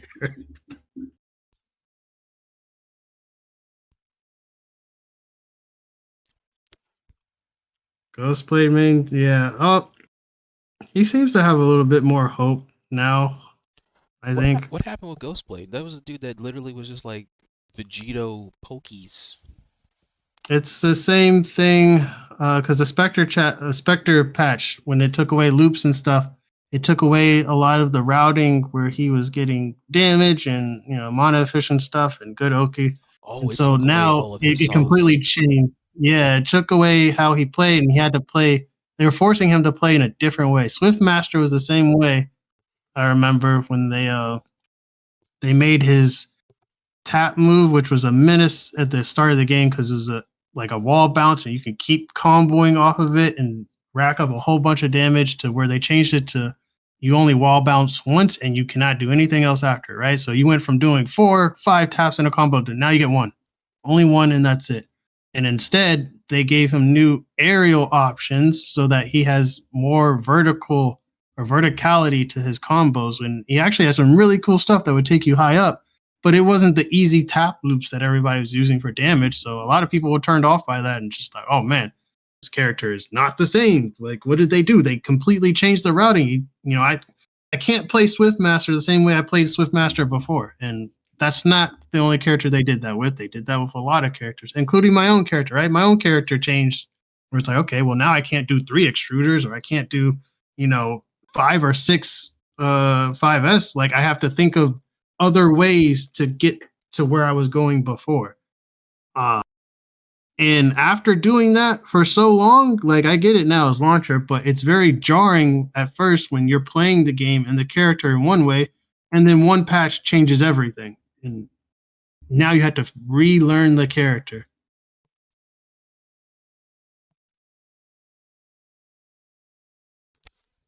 Mr. Striker Infinite.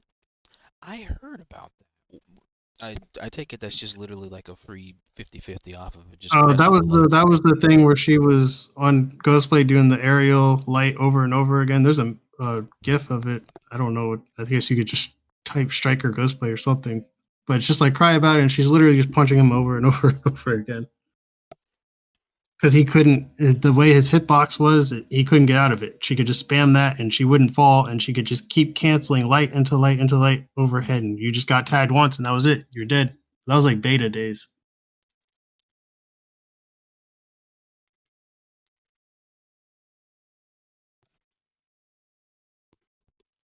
How do you feel about? I'm just trying to look at something here to see if that GIF comes. Ghosts or the gold clear?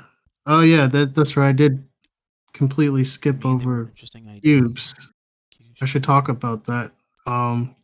So Specter patch, it was not only Indomitable Spirit and back roll, but also a cube system. So like we were talking about before, DNF, the more you get beat up, the stronger you get, because you get more MP, which is like your special meter, and obviously you can do more longer damaging combos with 200 meter than you could with 100 meter, right? It just makes sense. It's like if you would think about in Dragon Ball, right? Like if you were capped at 3 bars until your first character was dead, and then you can get 5 until your last character was standing, and then you get all 7, right? That's kind of how DNF functions. You don't unlock the potential until you start losing health and getting closer to death.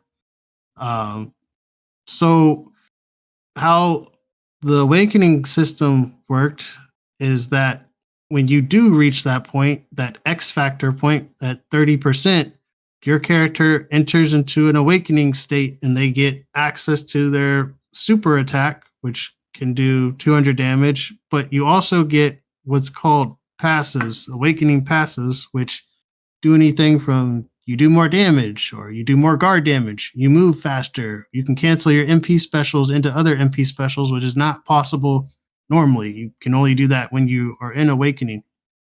So that was how the game was sort of centered around, was how do you deny somebody this X factor mode so they don't just clap back and, TOD you from one interaction because you were almost winning, right? That was a big thing with the DP era of Striker and Hitman, where if you did not keep Hitman out of awakening, where he could unlock his stupid DP that did a stupid amount of guard damage and chip damage and was completely safe, you couldn't punish him.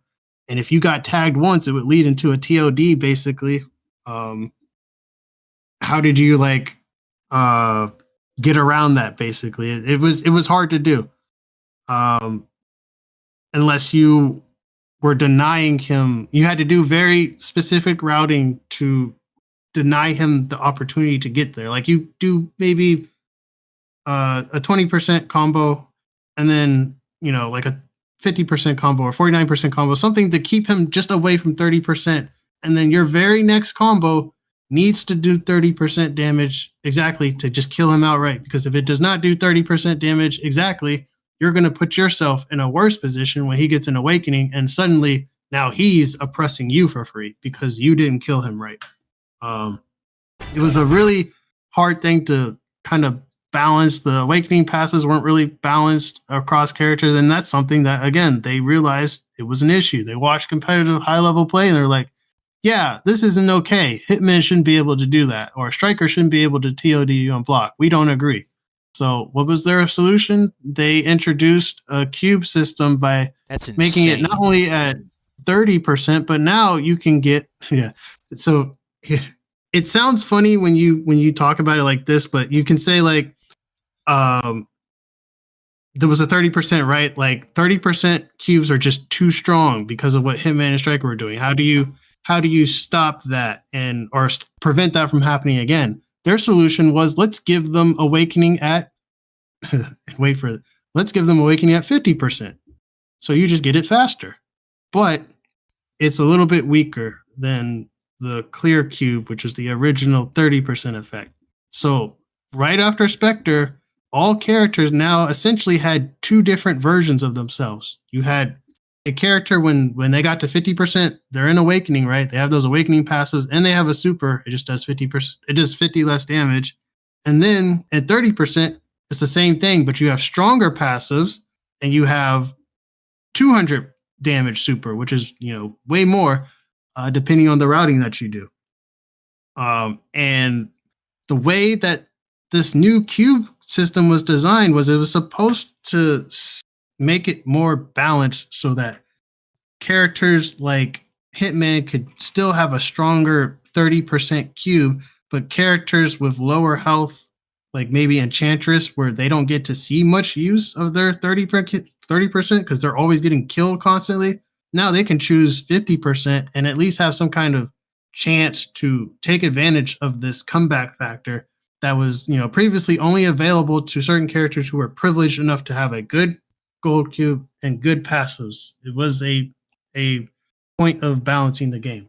But now it's kind of turned into everybody just uses clear cube because obviously 50% is better than 30%, and a lot of characters can match the damage that they do in 30% and 50% anyways. So, and the way that the developers described it in their interview video, whatever, was that clear cube is used against opponents who know combos and stuff, right? So you have less of a chance to fight back. And then they actually suggested in the video, their official video, that gold cube is more for the players who don't have high damaging combos, and you can sort of take that risk and get access to stronger abilities. That's how they describe it, but in actual play, it depends based on the character. Some characters would argue Crusader Gold Cube is way better than Crusader Clear Cube, or the Clear Cube Brawler is infinitely superior to Gold Cube Brawler. And Gold Cube Monk and Clear Cube Monk, I guess I can go either way because he's just strong overall. But generally, getting it faster at 50% is better because you don't want to get in a situation where you're like Hitman, right? Where somebody can get you to just 31% and then do a 30% combo, 32% combo, which is nothing in DNF, and then you're gone. And you didn't even get to use your comeback factor. You're just dead, right?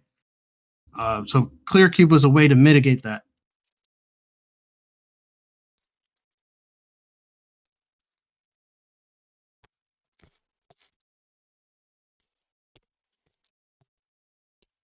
Cube is better for Specter. Oh wait, no, I think that was the question you just asked or answered. Yeah.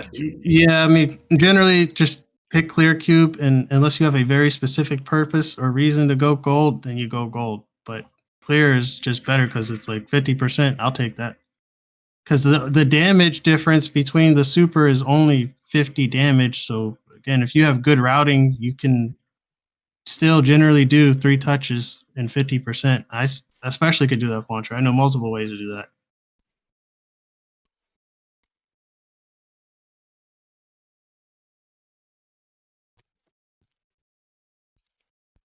Either that or clear cube passive. Okay. All right, chat. Is there any other questions, comments, or concerns that you guys had?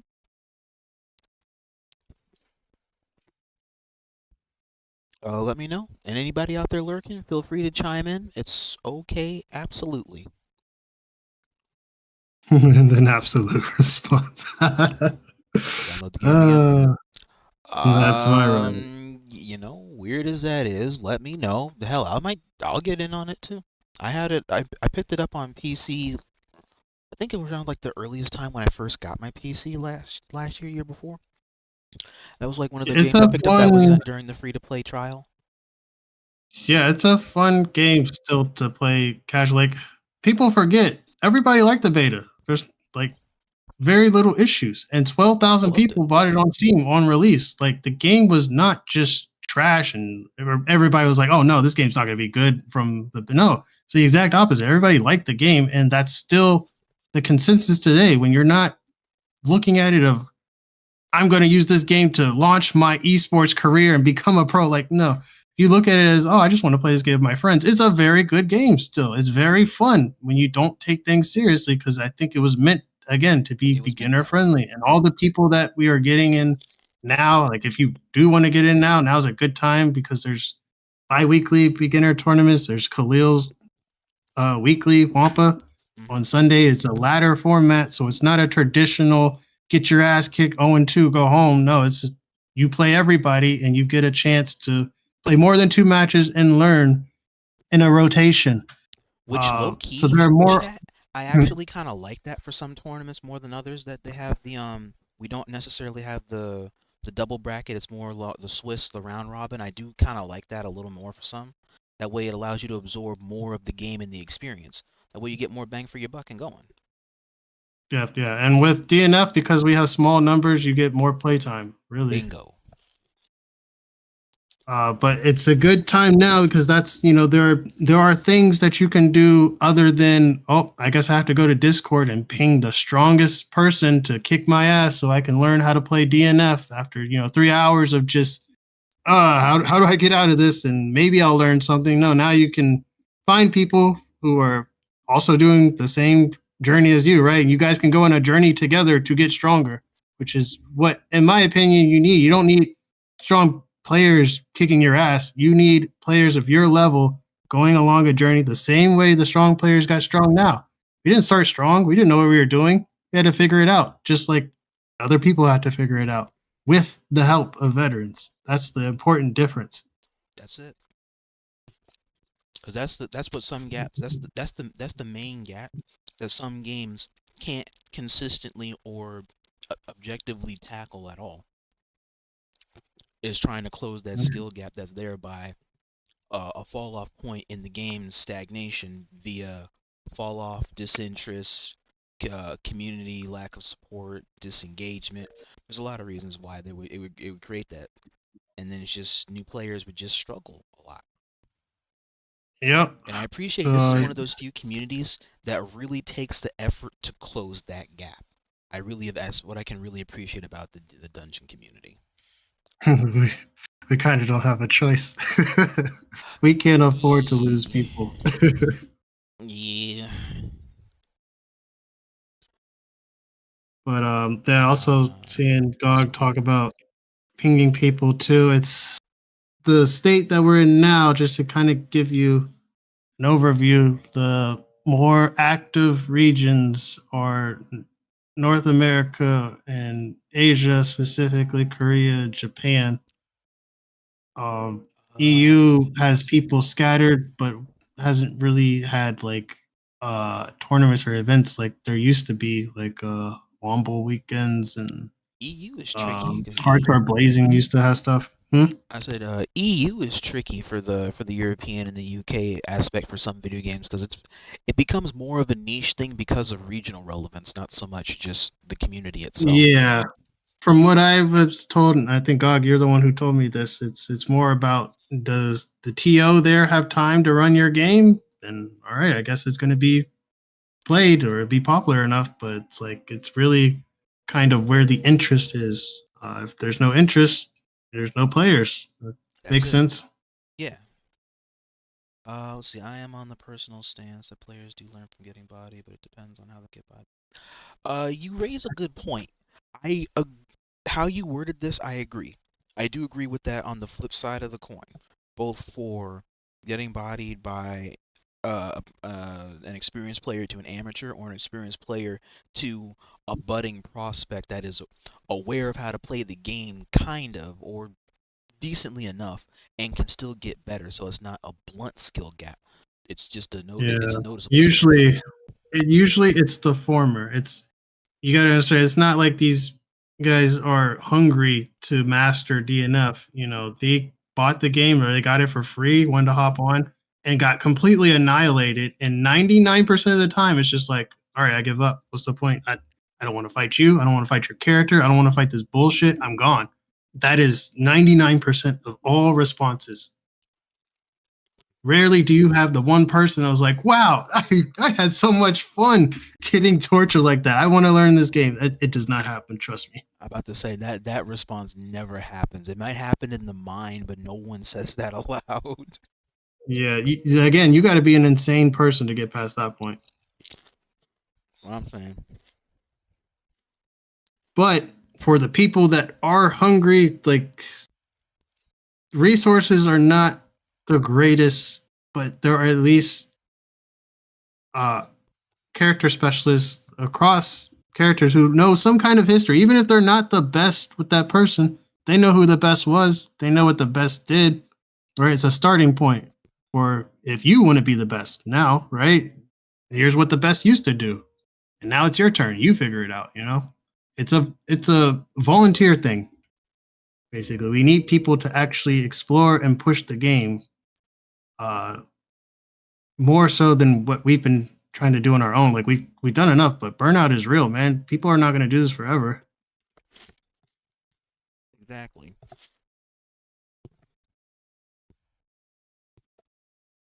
He might.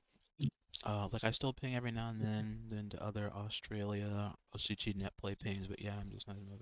Sometimes I replay to win net ping. I get that. I understand. And again, it goes with just like how Jax worded it, where it has to be the host or the runner, that the event runner, that's basically is like, do they have the time or the interest to really run it that way? By trade-off of them having the time to host it and the interest to host it, then the players will also have the interest and the motivation to go because the scene is now present. Yeah, there's opportunity.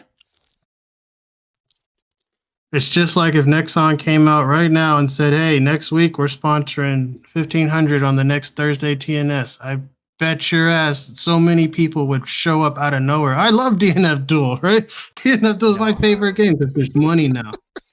That's it. That's all it would take.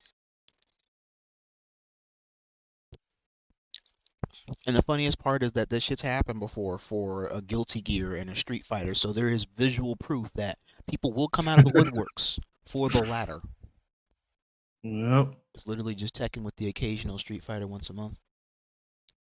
Oh, the Hawaii FGC scene.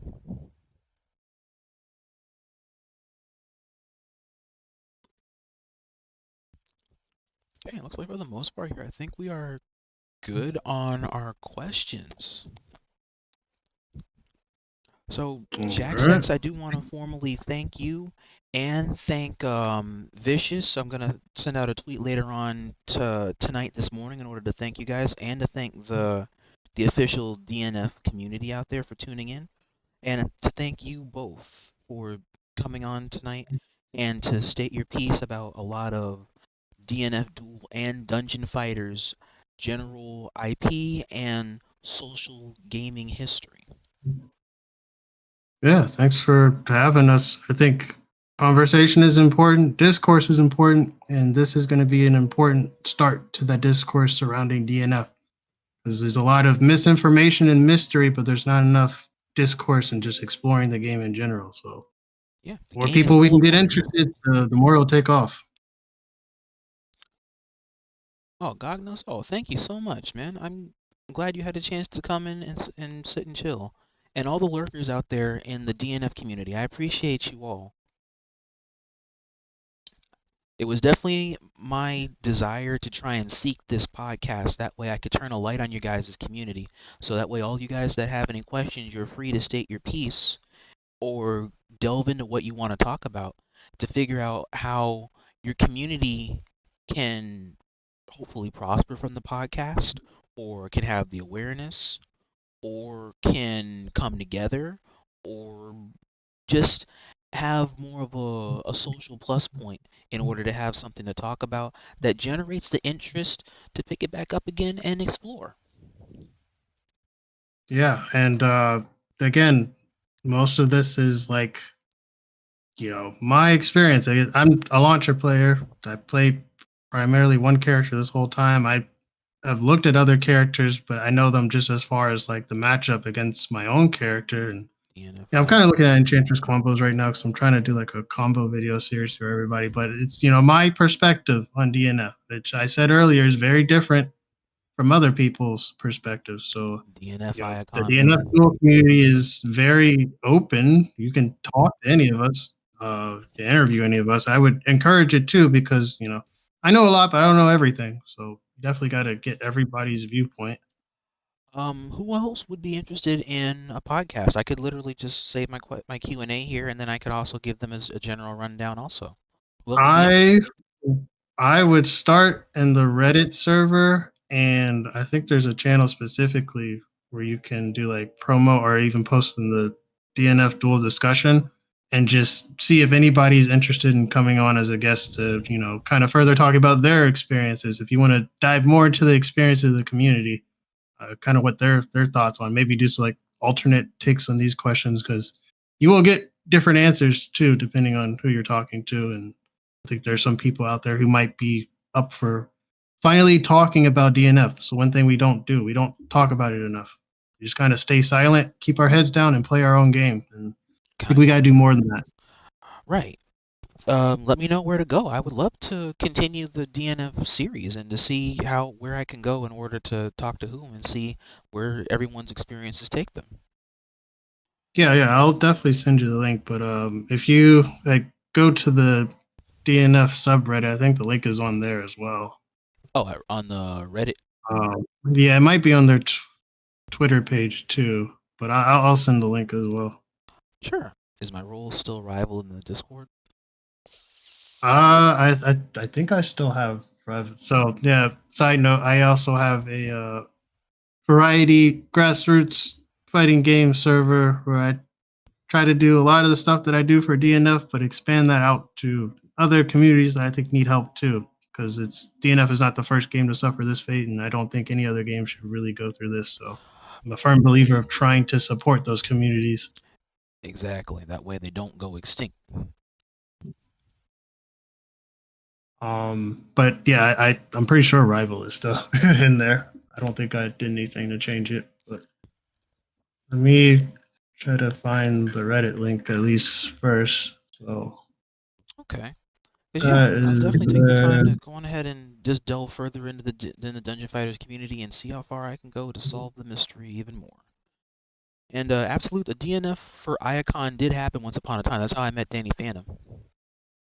Here, I'll show you.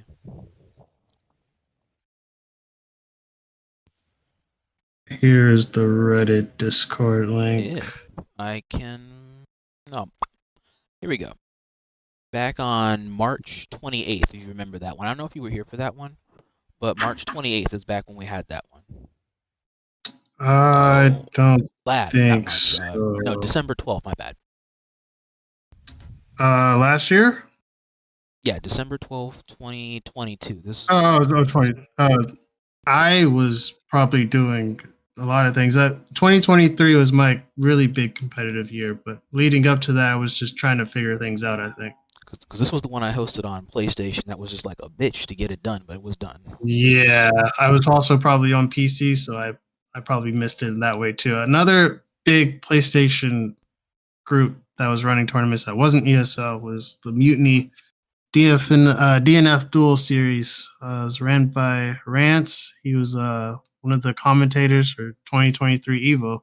He had his own fighting game server where he's doing tournaments for DNF, Street Fighter, a bunch of things. I don't know if he's active right now, but he was probably one of the bigger PSN TOs that was running it for a long time. And a lot of the stronger players, even the ones who converted from PSN to PC, came from that place. And those tournaments they're online. Actually, I should probably give out another resource that people might not know about. Oh, Gong, I got you, man. Oh, and thank you for coming through and listening. I'm gonna get ready to raid in the next 10, 15 minutes or so. So if you want to sit and lurk, that's all good. But if you gotta head on out altogether, I appreciate you coming in and tuning in tonight. I also put in a link for a YouTube channel that I managed with Garage Hero Bueno. He was in here earlier. Where we kind of are aggregating all the various DNF content across YouTube, which includes tournament footage from that Mutiny PSN tournament series. You could also search on the Replay Theater 2, but that's more probably better for finding specific players and characters than it is for offline tournaments, but you can also search here too.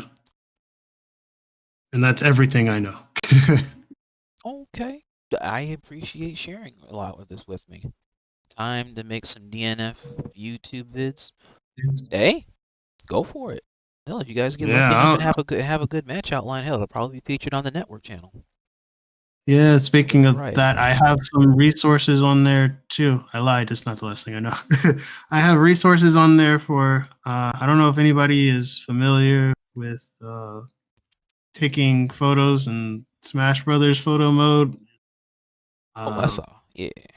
Moving the camera angle around and posing and all that stuff, but you can do that in DNF as well. In fact, if you have the Unreal Engine Unlocker, I made a short 3-minute tutorial on how to use that to use a second in-game camera to move around just like you would in Smash and take screenshots from your computer of the game. And I'm only saying this because I've been taking these pictures. I had another player show me how to use it, and I've been taking these pictures for a long time now. I have over 10,000 photos of all characters across all kinds of moves and stages and supers. And this game, like Arxis did a really good job with making this game look good. I don't think people realize that about DNF. Like a lot of the complaints are about the balance and it looking Kintsugi, all that stuff, but I don't think I've ever seen a single person say that this game is like ugly. And when you get into taking pictures with the camera or just look at some of the pictures I've taken, yeah, you'll go, this game is definitely not ugly. Like, oh my god, how is this so high definition? Because you can get some really, really cool shots like that. I've seen some of the shots you had on PC and like on your over on the DNF's thing on Twitter. Those are like some of the most beautiful panoramic screenshots I've ever seen on a game like this. Yeah, like, this game is like really, really high def, and Goku's in here too. If you guys didn't know, I was playing with him the other day and taking pictures. But yeah, you could still use Goku from early on. It's because Arxis likes to use Goku as a base in all their fighting games now, so he's just pretty much invaded any new game that they make. But yeah, he's in DNF Duel. You can play him today. What the hell? He's really strong. He's really strong.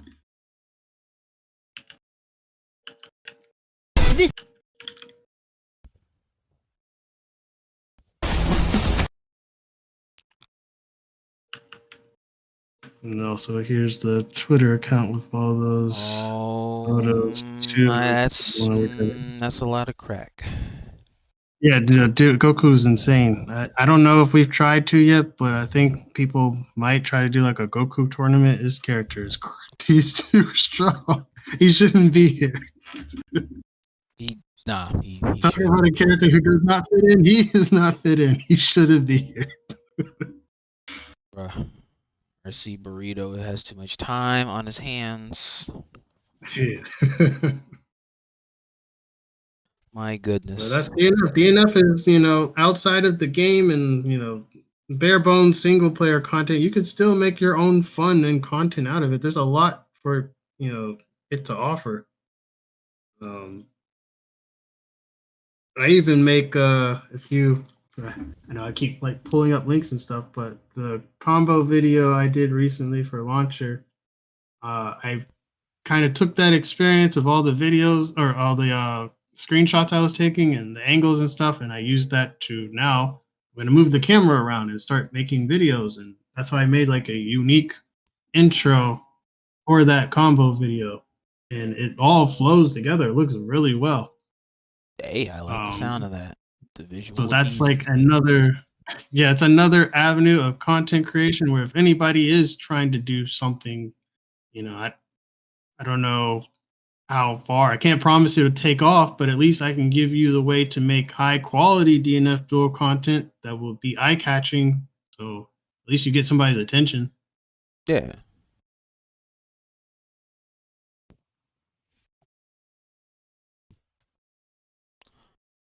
All right, so real quick, chat, I'm gonna go ahead and pull this up. This is the DNF Twitter link.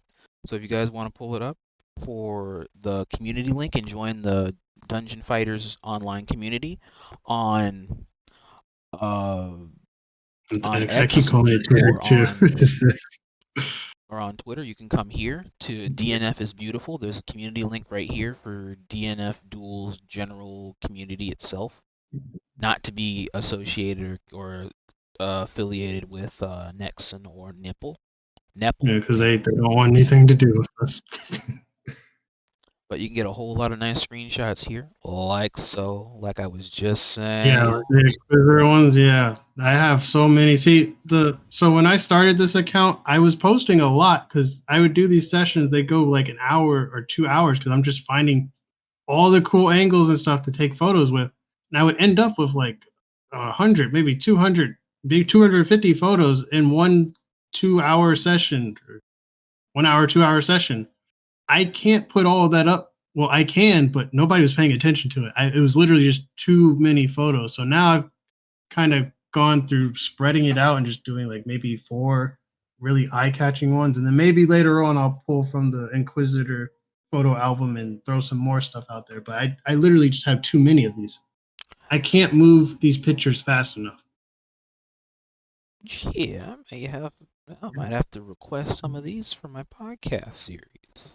There's a lot, and if you just like you see those hashtags, if you like search for the DNFisBeautiful handle and then just look at the character hashtags, you will find other specific ones for that character. Like if you want to look at all the launcher ones, you just search for DNFisBeautiful, then search for that DNF FLA hashtag, and you'll see all of that.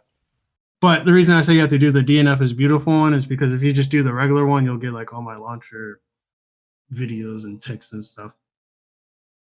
Oh yeah, story mode.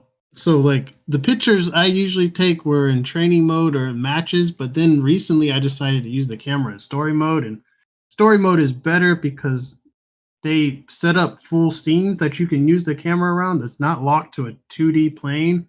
And they introduce like more depth. Like you'll have the background be blurred and the characters actually be crisp, depending on what the camera is. You just get a lot, like the Lost Warrior ones. I got some really good Lost Warrior photos, and they came from story mode, directly from story mode.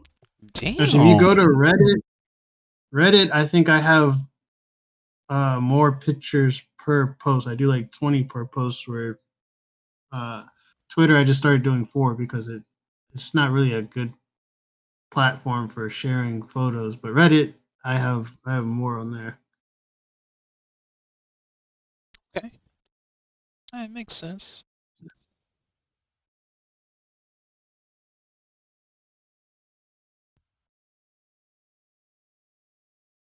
But there's a lot you can do with this game. It's unexplored.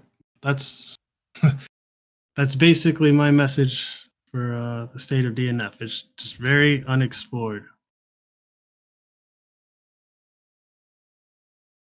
I'm doing a Specter combo trial. Oh yeah, so this Ninmaster one, this is what I'm talking about, where I used to just like post a lot of photos in one thread.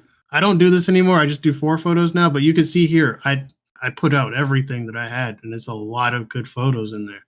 And for good reason. Like, she's such a beautifully designed character. Like, she literally looks good in any position of her moves. Yeah, that's every character. Arxis did an amazing job. Like they actually like visually, this matches Grand Blue's physique Yeah. in every way, It is shape, or so form. good. It is like a visual masterpiece. And there's just little details like that where it's, it's a very highly detailed game. It's just people are so focused on I died in like 2 hits. This game is bullshit. But at least those 2 hits were gorgeous. Hey, you went out looking good. Yeah, very good. Like chat, just simple movement. Like this is so beautiful. And again, I've over the course of like 2 years, 3 years, I've taken like 10,000 of these photos.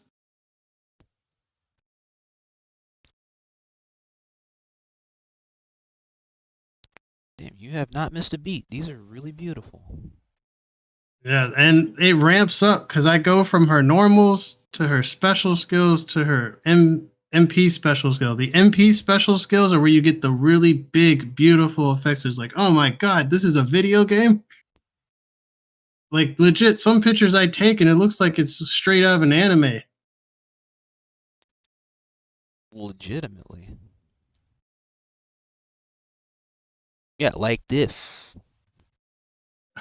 Yeah, that's why I downloaded Goku recently, because I wanted to do Goku's Kamehameha against Nin Master. You'll never believe who won. Nin Master wins like every time. I don't know why. Hers is way stronger than Goku. It's smaller, but it's stronger for some reason.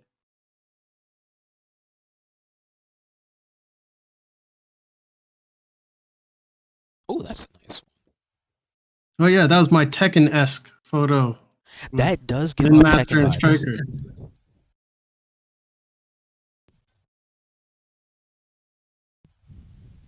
It's like very, very cool things you can do with this game. It takes me back to the Smash days of just using photo mode and positioning stuff. You could do the same thing in DNF. Yep, you can also do this in Strive and yeah, I don't think you can do it in Street Fighter 6. Yeah, Tekken, I know you could do it. Yeah, Strive, I think they actually implemented a mode specifically for this. DNF, you got to mod it, but Strive was like, oh yeah, they're actually giving you the tools to create your own scenes. That's really, it's single player content that, if you can't find any matches, why don't you go take some photos? I could literally do this for like 2 or 3 hours. That'll pass time. Hell, this is another way of giving investment to the game because you could just make so many beautiful things out of this. A lot, yeah. And if you are savvy enough, like you can do movies out of them. Like I'm trying to do right now with the combo videos. I'm trying to make like movies out of these gorgeous screenshots. Could you imagine them in motion and in different scenes? Oh my, I see something really beautiful coming out of that. Yeah, you're damn near making a video game anime. Yeah. Arxis was cooking, man. That's why I'm like, this game just needs a second chance so people can see this and be like, whoa, that's how it's been this whole time? Because yes, DNF Duel has looked like this the whole time. Yeah, it has. Since release, it has always looked like this. Right, so again, guys, this is going to be the... Oh, blah. That's not the can. Rain, I just had it. It's the DNF community. This is going to be the DNFisBeautiful. Yep. It's going to be the official for it. So if you guys want to see any of the screenshots and all the stuff that comes from the video game on PC and even on console, come here, leave a follow, and support the channel. Well, support the account. Join the community. Yep. And I put the link for the Reddit Discord in there too. But yeah, the Twitter community's there. YouTube community is kind of harder to form because again, there's a bunch of negative content out there. So you would have to start making positive content first, and then you'd have to gather all the people interested in seeing that. And that's an unexplored community too. But I think Wayno's been trying to help me with efforts and reaching out to see who's out there on YouTube wanting to pay attention, or who's just looking for DNF stuff on YouTube, because people are out there, they're searching. Sometimes you just gotta go find them. That's it. All right, chat. This is Vishis this is Vishis's YouTube channel that we had on earlier. This is his YouTube channel. If you want to check it out, at Vish is TV. You can check out all the stuff that he has that's been posted here. And for Jaxvex here, you can also check out his channel, where you can basically get your whole guides here for everything you need to know about Launcher. And everything Launcher. It's all there. And everything in between. Jaxvex and for Vishis. The links for these will also be posted in the comments section, and bio link for the podcast part 1, possibly part 2, both below. Alright, you know who you want to raid? Let me see. I follow this. Oh yeah, I got a subscriber with my new channel. Yeah, it's right here. Oh, well, you know what? I don't see anybody specifically. Well, hold on. Let me actually check the category, because I might. Because I see Axice is on right now doing Skullgirls. I see Teague is up right now doing. So there is perfect. Koffy DNF. Talking of PlayStation DNF, the community does try to do every Saturday night from 9 to 11 p.m. EST. We do try to make the best out of these PlayStation lobbies. They're not the best, but we do our best. So Koffy is right now streaming, so let's raid him. Koffy. What's Koffy DNF. Koffy. Koffy DNF. Oh, I've seen this dude on the algorithm before. Yeah. Man, He'll usually do the. It is. He'll usually host the PSN lobby nights. As a place where we're just open, we're waiting. Anybody who wants to join and play with us every Saturday, we try to do this. All right. Well, on that notion, chat, we're gonna go on ahead and begin the raid shortly. That'll bring the podcast here to its conclusion. But there will be more podcasts in the future via here or any of the coming topics that I do seek to discuss and talk about with people. And you guys out there, feel free to tune in as you will for the next episode of the Space Bridge. Alright, let me pop it up here. So we're going to get ready to raid Koffy DNF. Alright, and thanks for having me on. Thanks for everybody who stayed and listened. It's a lot to discuss, but again, the sooner we talk and kind of demystify things, the sooner we can start making progress. Yep, I wholeheartedly agree. Alright, chat, I will see you guys on the next when we open up the Space Bridge again. Tune in tomorrow when we get ready to do Iacon Blaze Blue number 24 on console. You guys have a good night ahead, and like I always say, till all are one.